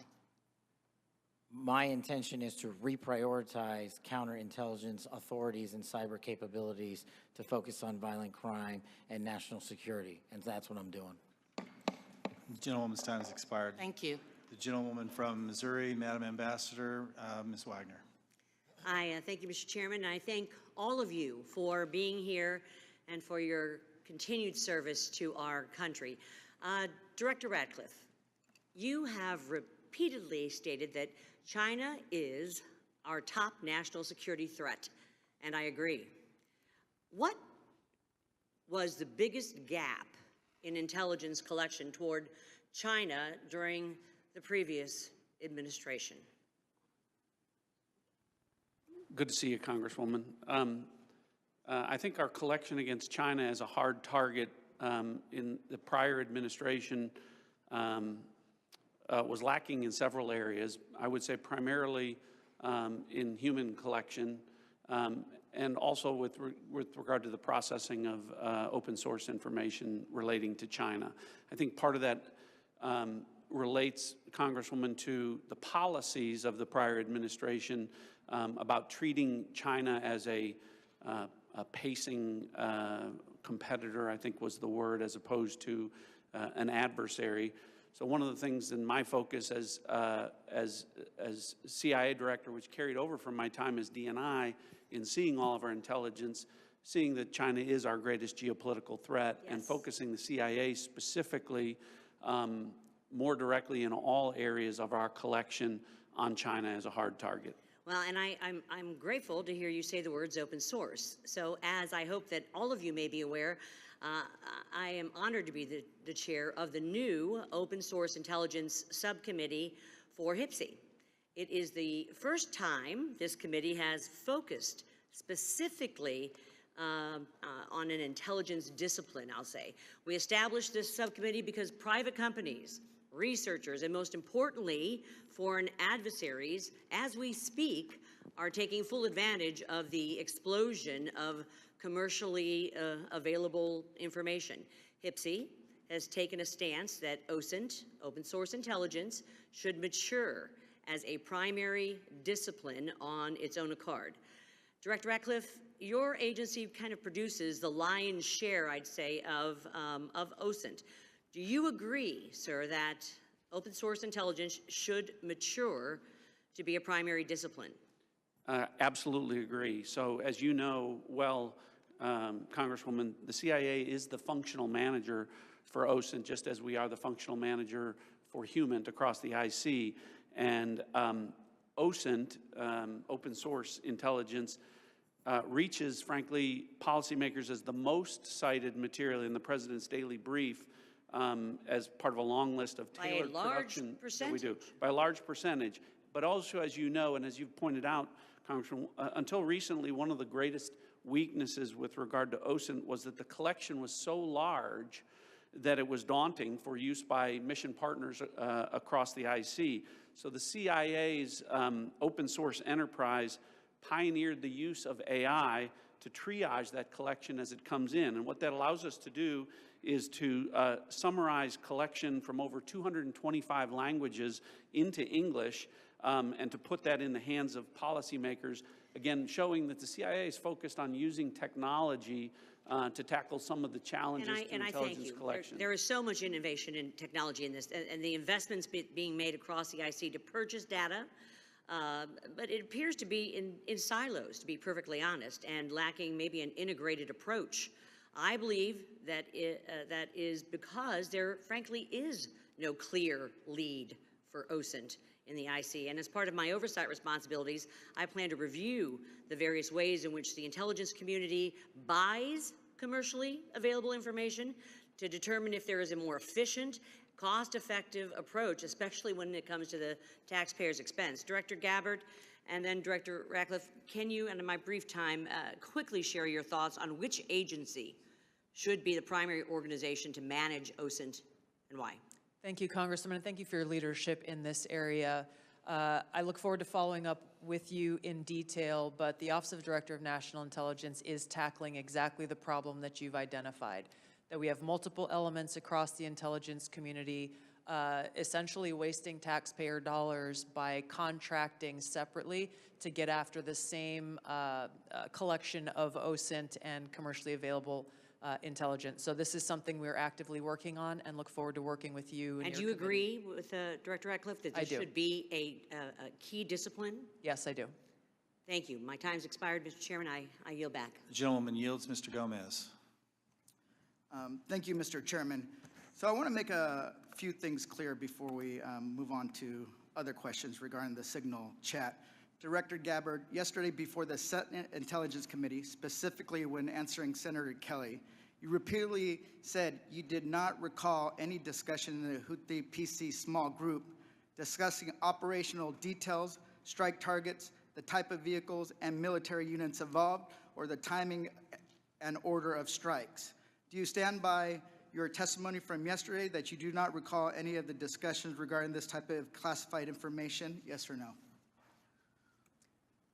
My response in the Senate yesterday, yes, I stand by that response.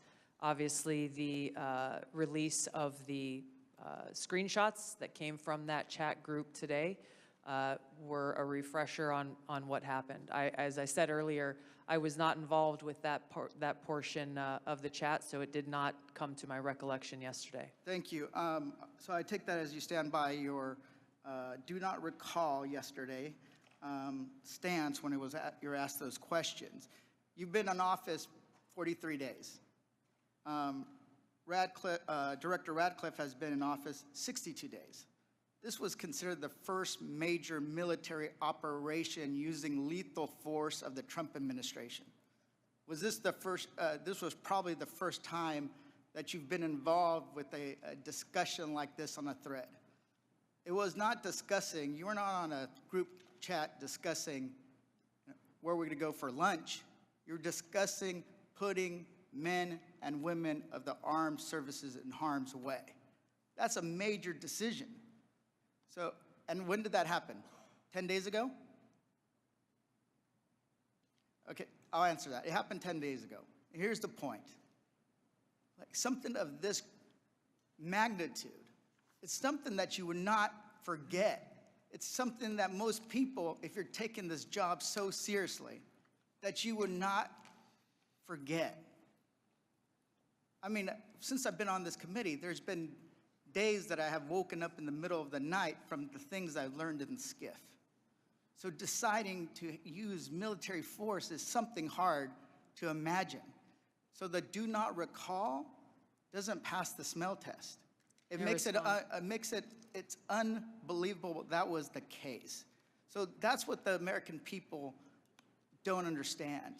And I know a lot of folks in this administration were saying that they're going to take on the establishment and drain the swamp, but you have become that swamp in a matter of days, not weeks or months, days. So one of the things we're going to look into is what actually occurred, because the American people deserve a full accounting.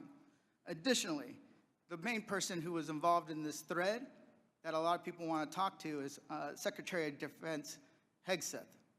And a lot of questions were brought up regarding his drinking habits in his confirmation hearing.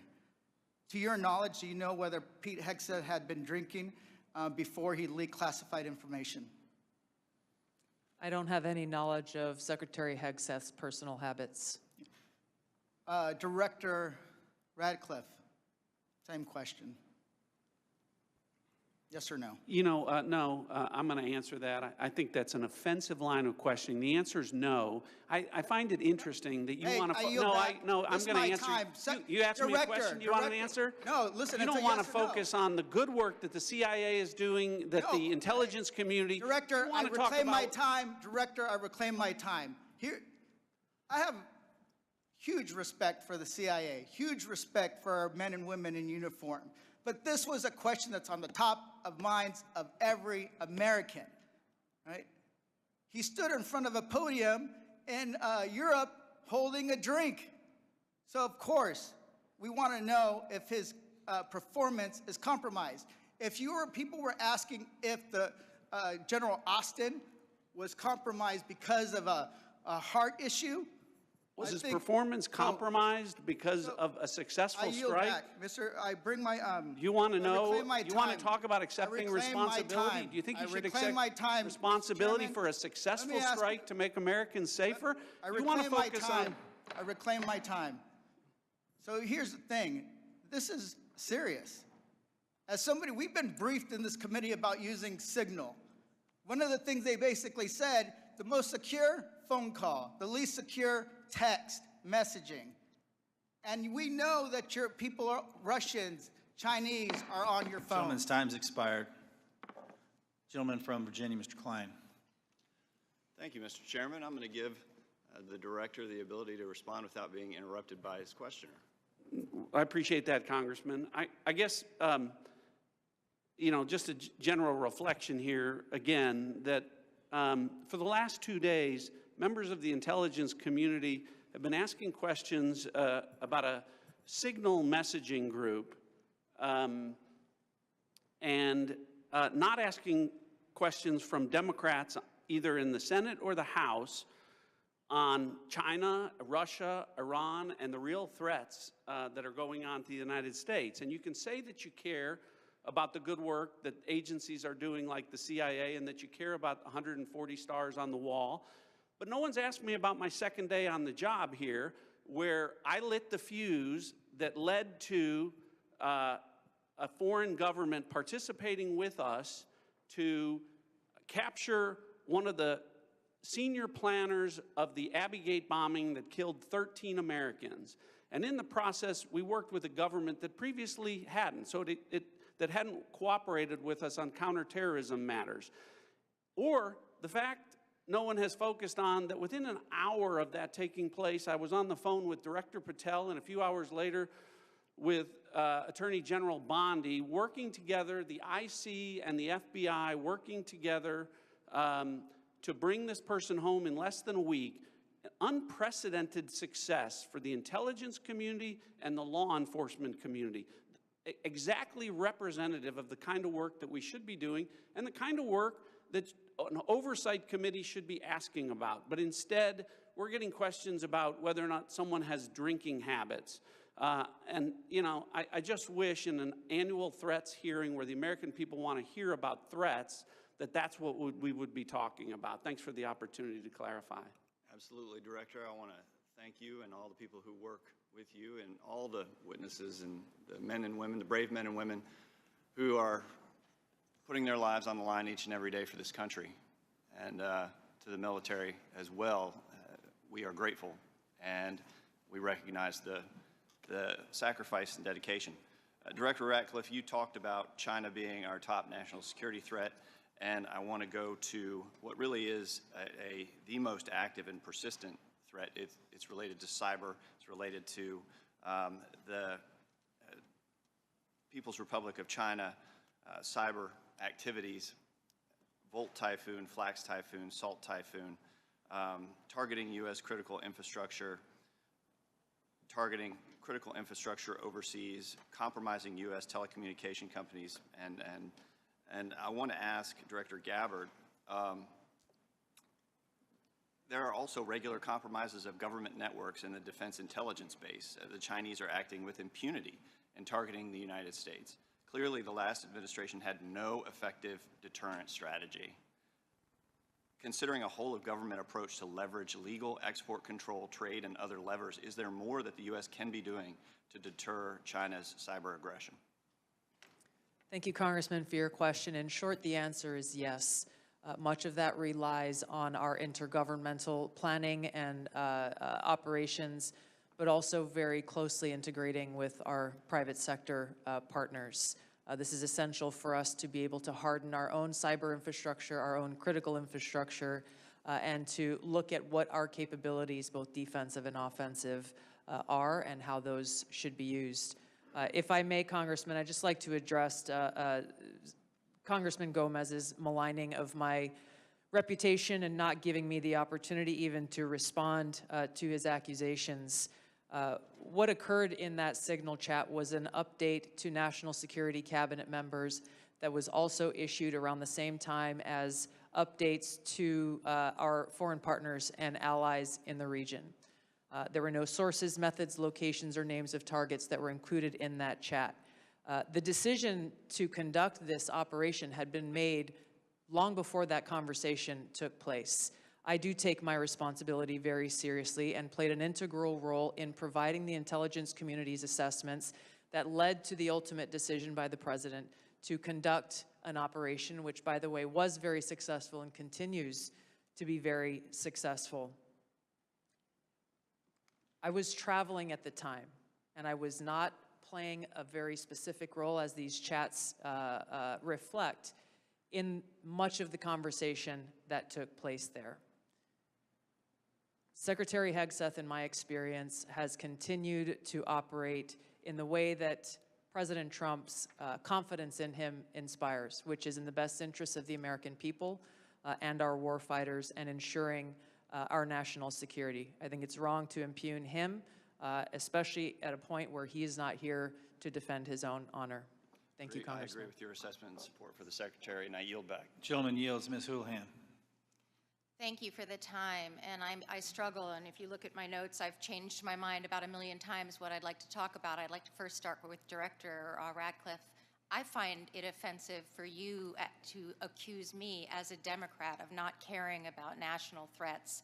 I very much wanted to talk about those, in fact, had prepared questions in advance of this hearing about those threats, specifically about biosecurity and bioterrorism, but I don't have time to ask those questions because the threat is in the House. The threat is across the dais, and I need to ask these questions. It's my job to ask these questions of you. Because when I served in the military, and I served in classified environments, had this happened to me, I would have walked my resignation in immediately. This is not okay. Communicating these sorts of things in signal is not okay. Targets, times, Those kinds of things are absolutely classified, and we all know it.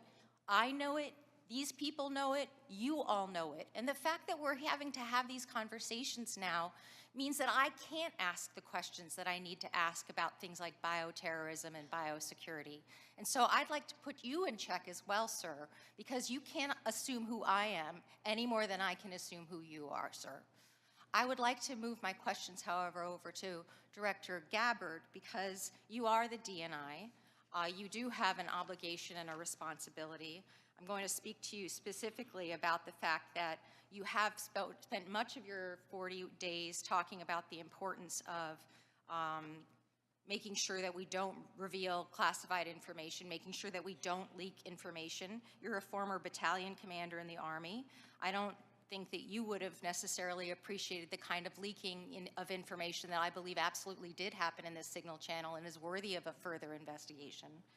In fact, this committee established something called 50 U.S.C. 3235A, and this committee, on a bipartisan, apartisan basis, requires you, the DNI, to swiftly notify Congress and the Intelligence Committee if you're aware of any sort of significant unauthorized disclosure or compromise of classified information, which I would argue this has all of the markings of being that. And so if you, as the DNI, see such a thing anywhere within your organization's purview, you have the obligation to begin an investigation to report back to us on that. Would this seem to qualify to you as something worthy of that investigation? Thank you for your question, Congresswoman. In this situation, Secretary Hegseth has the Yes or classification no? and You are the declassification DNI. authority over DOD information. This chat did not have the auspice of being a DOD chat. There's no such thing as labeling it as DOD. This was a chat amongst a great variety of people, and you, according to our law that we passed here bipartisanly, have an obligation when you think there has been a tangible, significant leak of information to instigate an investigation. Do you not think it's important to do such a thing? Well, the National Security Council is investigating no? this inadvertent leak. And again, I point to Secretary Hegseth as having the classification. I and would argue that declassification Secretary authority. Hegseth, if he had the dignity that he needs to have, should be walking his resignation in, because I believe that his probably is heading toward being relieved of his duty based on what I think are significant and illegal leaks, most likely. I would like it if you would please commit to this organization that you will follow the law, and I would like it if you would also investigate what is likely to be more than just this chat. Because if there's one, there's more than one. If there's smoke, there's fire. Would you please obligate yourself and your organization to that investigation? Yeah, Congresswoman, yes, I will follow the law. Thank you. I appreciate that. And Director Patel, I learned just recently that you only heard about this yesterday, which blows my mind since I heard about it 2 days ago, and I'm just a low on the dais, junior chipmunk here. Did you really only hear about this yesterday? The exact timeline I'm not aware of, but yeah, I think it was yesterday or the night And now before. that another day has passed, do you Well, believe, actually, it was the night before the hearing. now that another day has passed, do you believe that it's now time potentially for the FBI to open an investigation into this? I'm not going to comment on that Because you're the director of the FBI, you don't believe it's appropriate to comment on that? because there's a process in place. There's an ongoing litigation, and the National Security Council is reviewing this matter. And I'm not going to discuss any open or closed That investigations. ongoing investigation, literally, the lawsuit happened today or yesterday afternoon, and the idea that you don't have an opinion on this at this point is frustrating to me. No, it's not. My I'm not final going to question, prejudge any reclaiming my matters, time, my and the men final and women of question, the reclaiming FBI my will time, reclaiming call my the time, balls and strikes. reclaiming my time, not sir. you. Sir, Mr. Chairman, I'd like to have. Gentlewoman's recognized. You have Thank 4 you. seconds remaining. No, I have more than You have that 2 because seconds Mr. remaining. Patel would not acknowledge Gentlewoman's time has expired.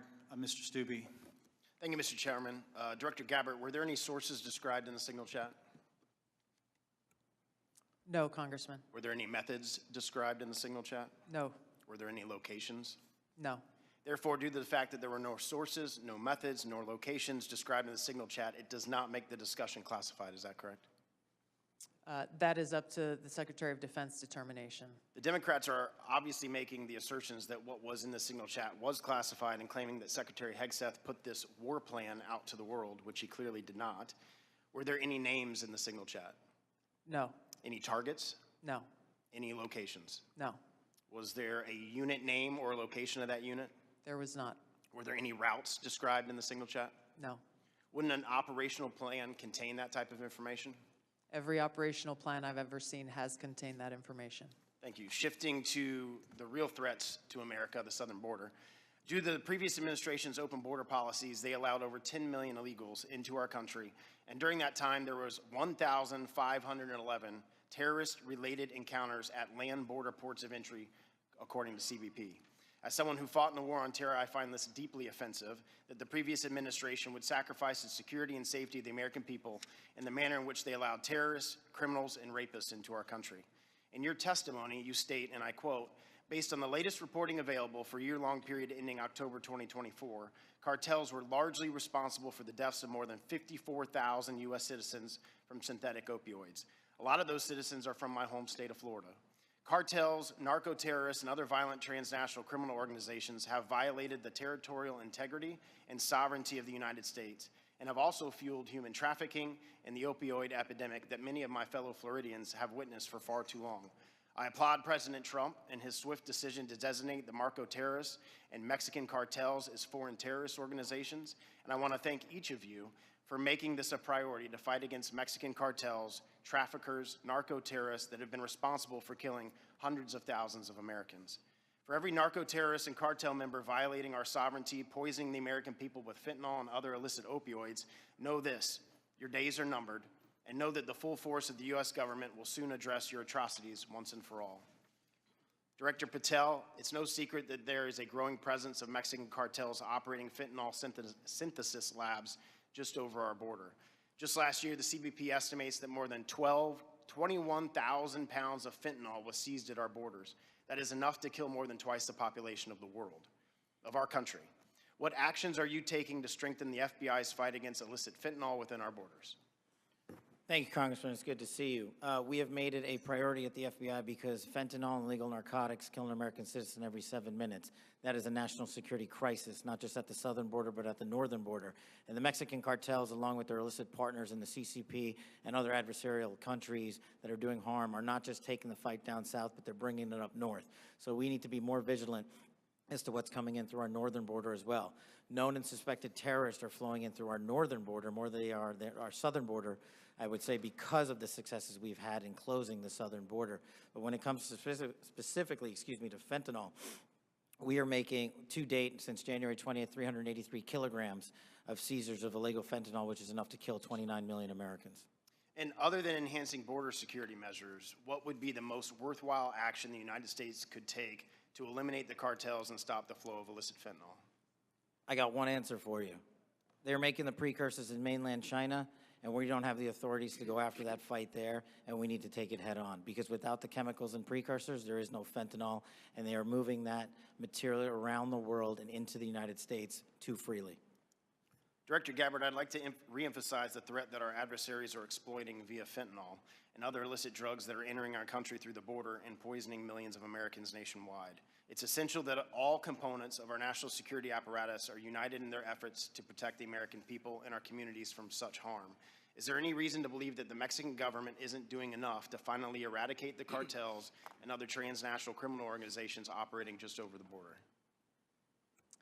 Congressman, I can only speak from my vantage point. As was stated previously by Director Ratcliffe, we have already been introduced to and begun collaborating with our counterparts in the Mexican government. Could there be more done? I would say absolutely yes. I know that the Trump administration across his cabinet are looking at opportunities to be able to do that. And Director Patel just hit on this with CCP and precursors, but to what extent have we seen other malicious actors worldwide partner with the cartels to infiltrate and target the United States? Related to the production of fentanyl. Yes, ma'am. India is one of those countries that is providing some of those precursor materials as well as equipment. Thank you for being here today. My time's expired. Gentleman yields. Mr. Quigley. Thank you, Mr. Chairman. And I know it's all us who are worried about this only, but apparently the Senate Armed Services Committee Chair and Ranking Member requested Inspector General report on this chat. So I'll tell you why more people are worried about this than you might think, and that's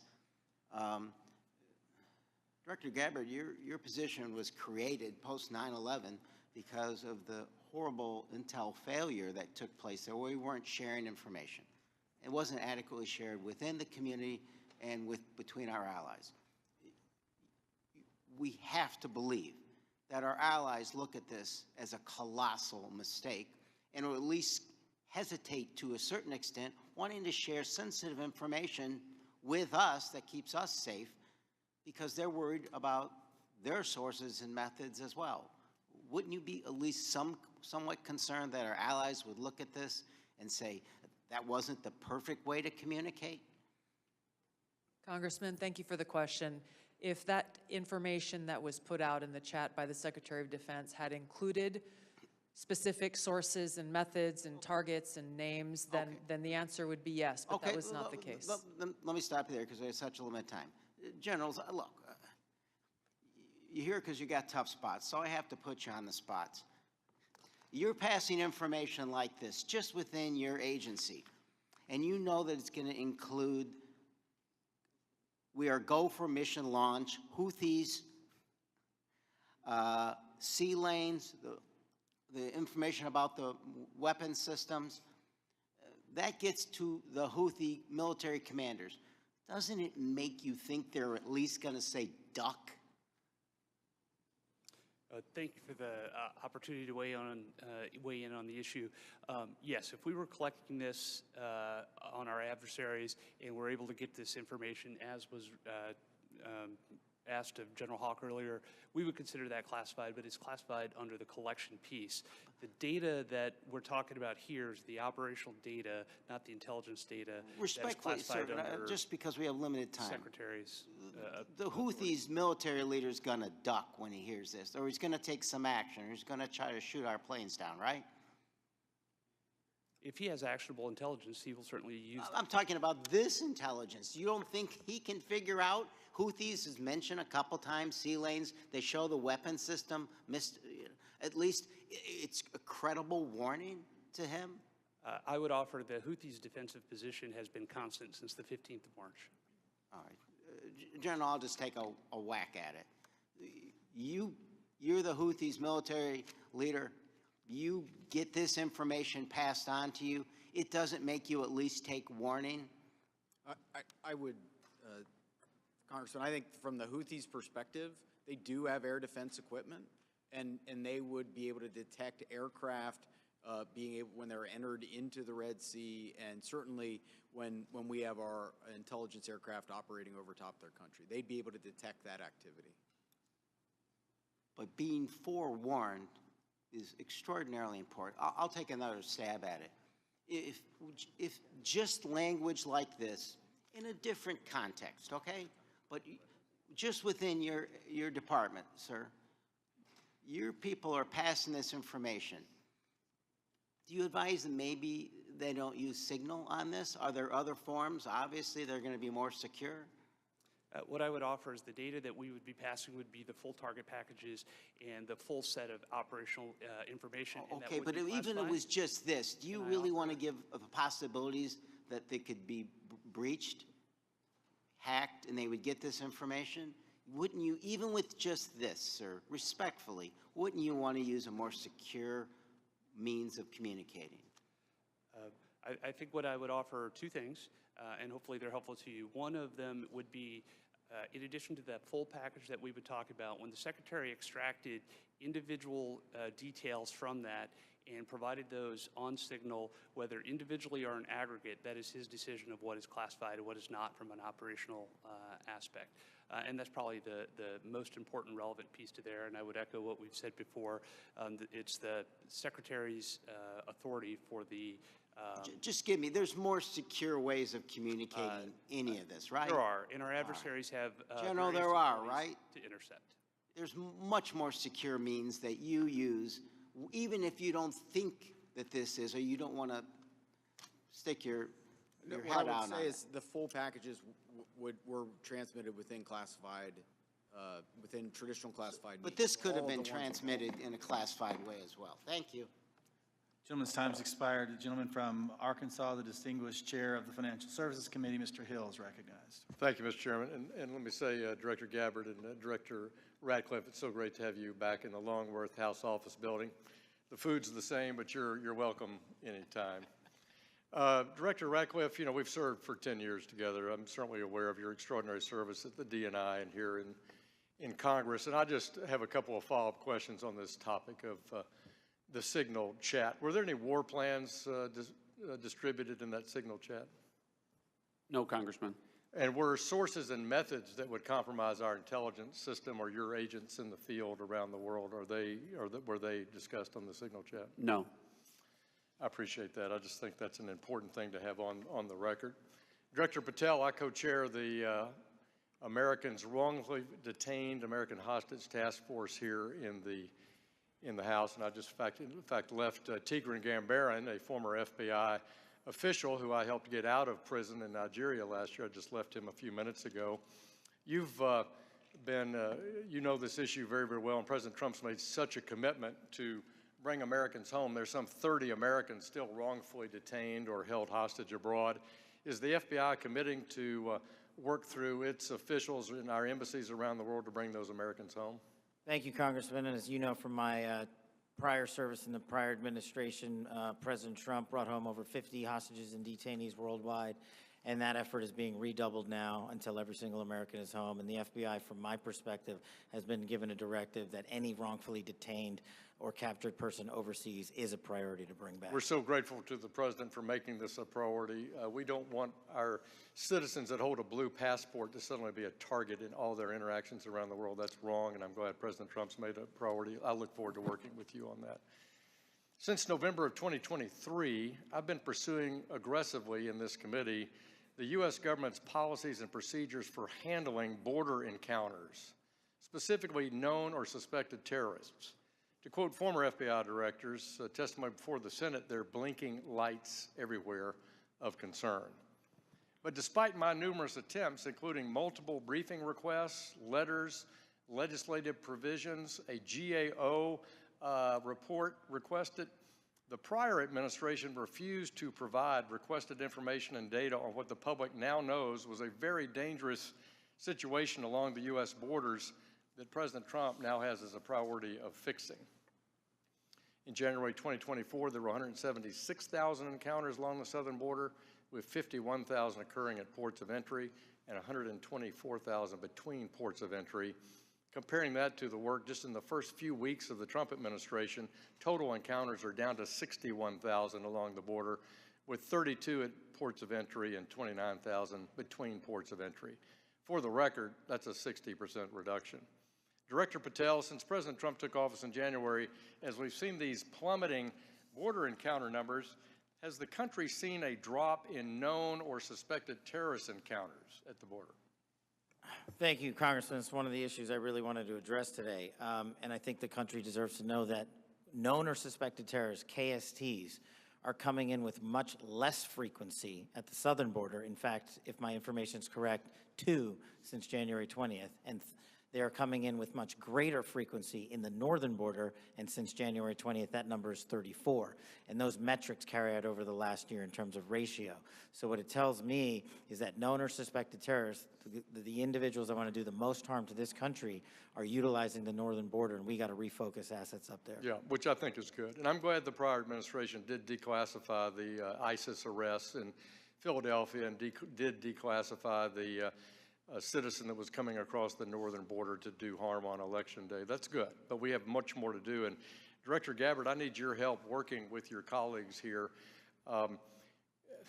It's this idea of requesting coordination between Director Patel, Secretary Noem, and the committee with fused data on known or suspected terrorists. Whether it's TSA data, BPP data, FBI internal data, we want to have that coming to us. Where are these people? What's been done with them? What is the government's position on? Will you commit to work with us as OD&I to get this information from across the government IC?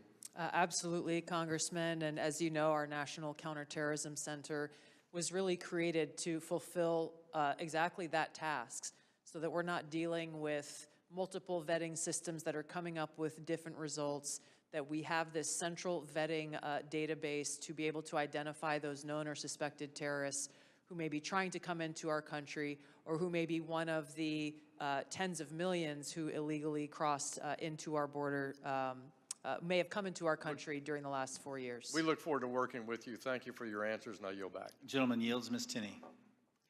Thank you, Mr. Chairman, and thank you so much to all of you. There's so many great questions that I have to ask, but I want to start with Director Patel, and I just want to first, before I get into a couple issues, thank you so much for your outstanding service and your recognition and focus on the northern border. My entire district is the northern border of New York with Canada. I just want to first jump into this issue for, Hamas attacked October 7th. The world watched in horror. Designated a foreign terrorist organization in 1997, killed over 1,200 civilians, and including American citizens, and many remain hostages. Only slightly less disturbing, we had a myriad of seemingly coordinated pro-Hamas demonstrations that have taken place all over the United States, in my state of New York, on college campuses, in Washington, D.C., universities.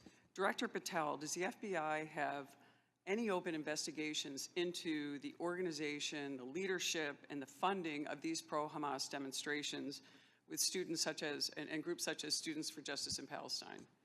Thank you, ma'am. And I'm limited by what the Attorney General has already publicized, but as you know, there are open investigations based on what's been made public. Okay, has the FBI uncovered any evidence of foreign support for these Hamas demonstrations, including, other than Iran, any of these groups I might mention, like Students for Justice in Palestine, anything that's open source that we can talk about? That's still ongoing. Thank you. Director Gabbard, thank you so much for your service. It was great to serve with you in Congress as well, and work so much on wonderful veterans issues. My son's also a Marine major, and so we appreciate the service of everybody here. Let's keep in mind, obviously we're in open session. Do you have anything or ongoing intelligence to suggest there's foreign support from governments, non-government groups, and individuals that have helped these pro-Hamas demonstrations all across America, including on university campuses? Congresswoman, there are some assessments that reflect that, and we can talk about that in the closed session. Great, thank you so much. And now I want to get back to Cash, Director. Great work on the northern border. I'm one of the co-founders of the Northern Border Security Caucus, and your information has been tremendous. Once I got the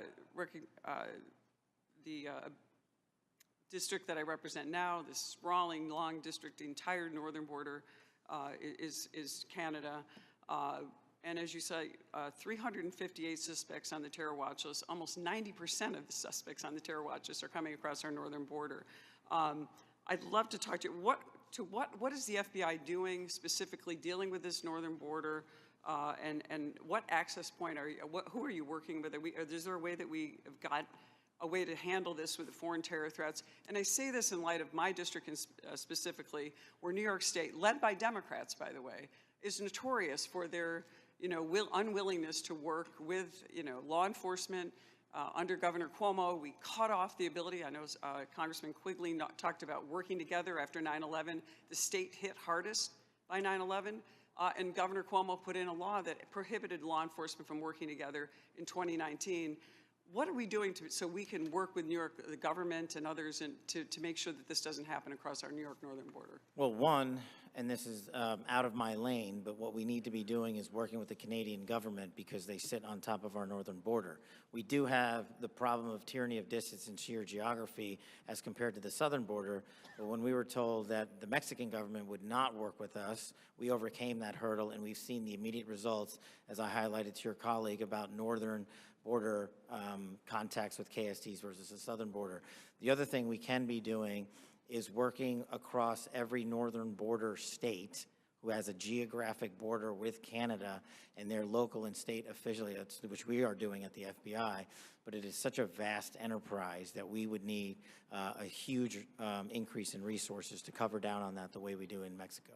In addition, thank you for that. In addition with working with the Canadians, are you also working with the New York State government? Because we do have a number of interesting assets, a sprawling Akwesasne Mohawk Reservation that kind of goes across the northern border with New York and Canada. Are those types of things ways that you can work with the New York government and also in coordination with the Canadian Royal Police? Absolutely, ma'am, and you highlight a great point. A lot of the northern border touches upon tribal lands, and we need to work with tribal leaders throughout the country as effectively as we do with state and local governments, and at the FBI, we're doing just that. Thank you so much, and I really appreciate all of your service, and I yield my time back. Gentleman yields. Gentleman from Texas, Mr. Fallon's recognized.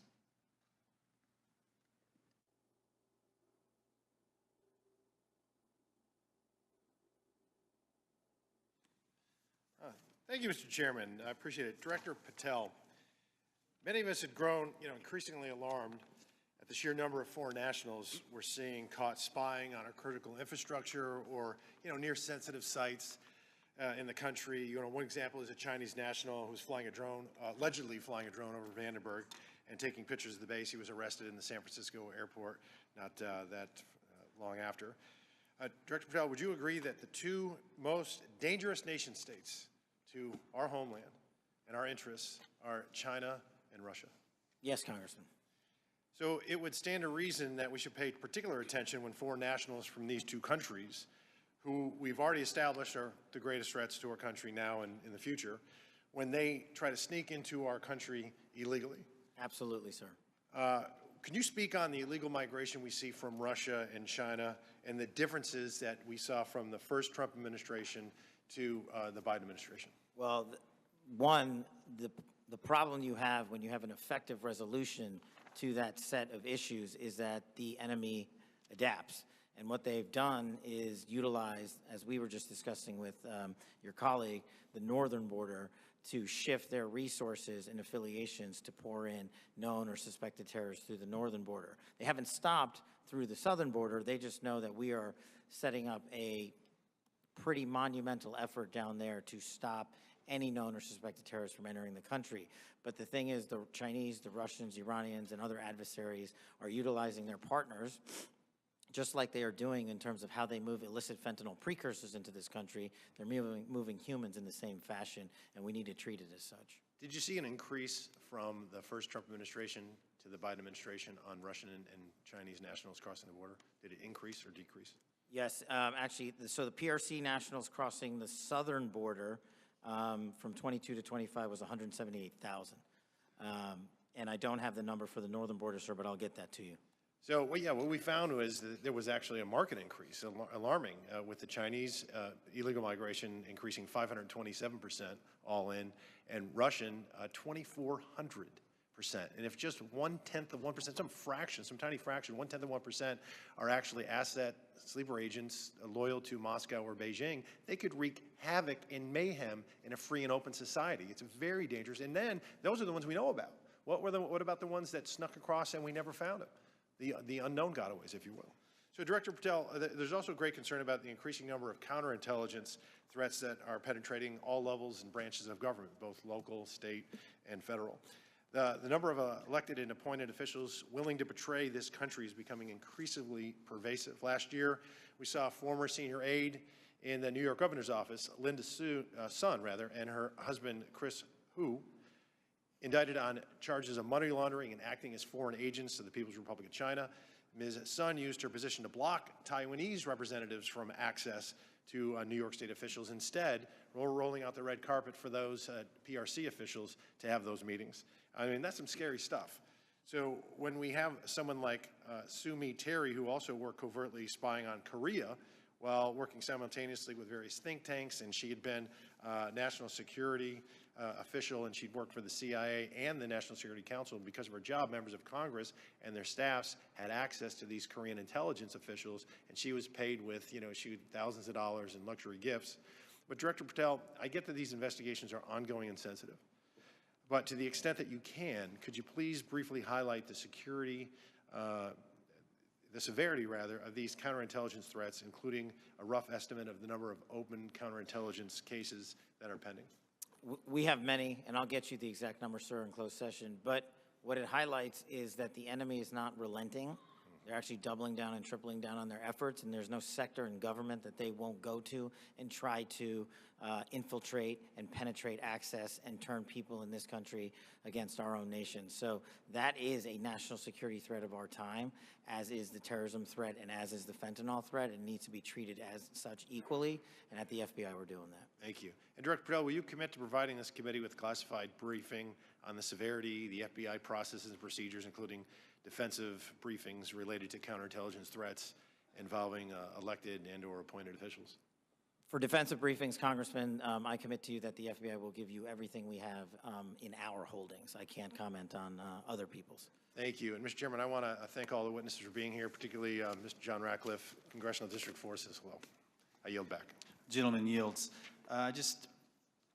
got notice that the baseball shooting report discussed by Vice Chairman Kelly earlier today has been delivered to our SCIF, and I appreciate, Director Patel, your responsiveness to that issue. Thank you so much for your commitment and the appropriate transparency demonstrated in that. We appreciate that very much. Since each member has had an opportunity to question our witnesses, I will now close this portion of the hearing, and we'll reconvene in closed session at 2 p.m. in the HIPSI spaces. I ask the public and staff to please remain seated until our witnesses depart. Thank you.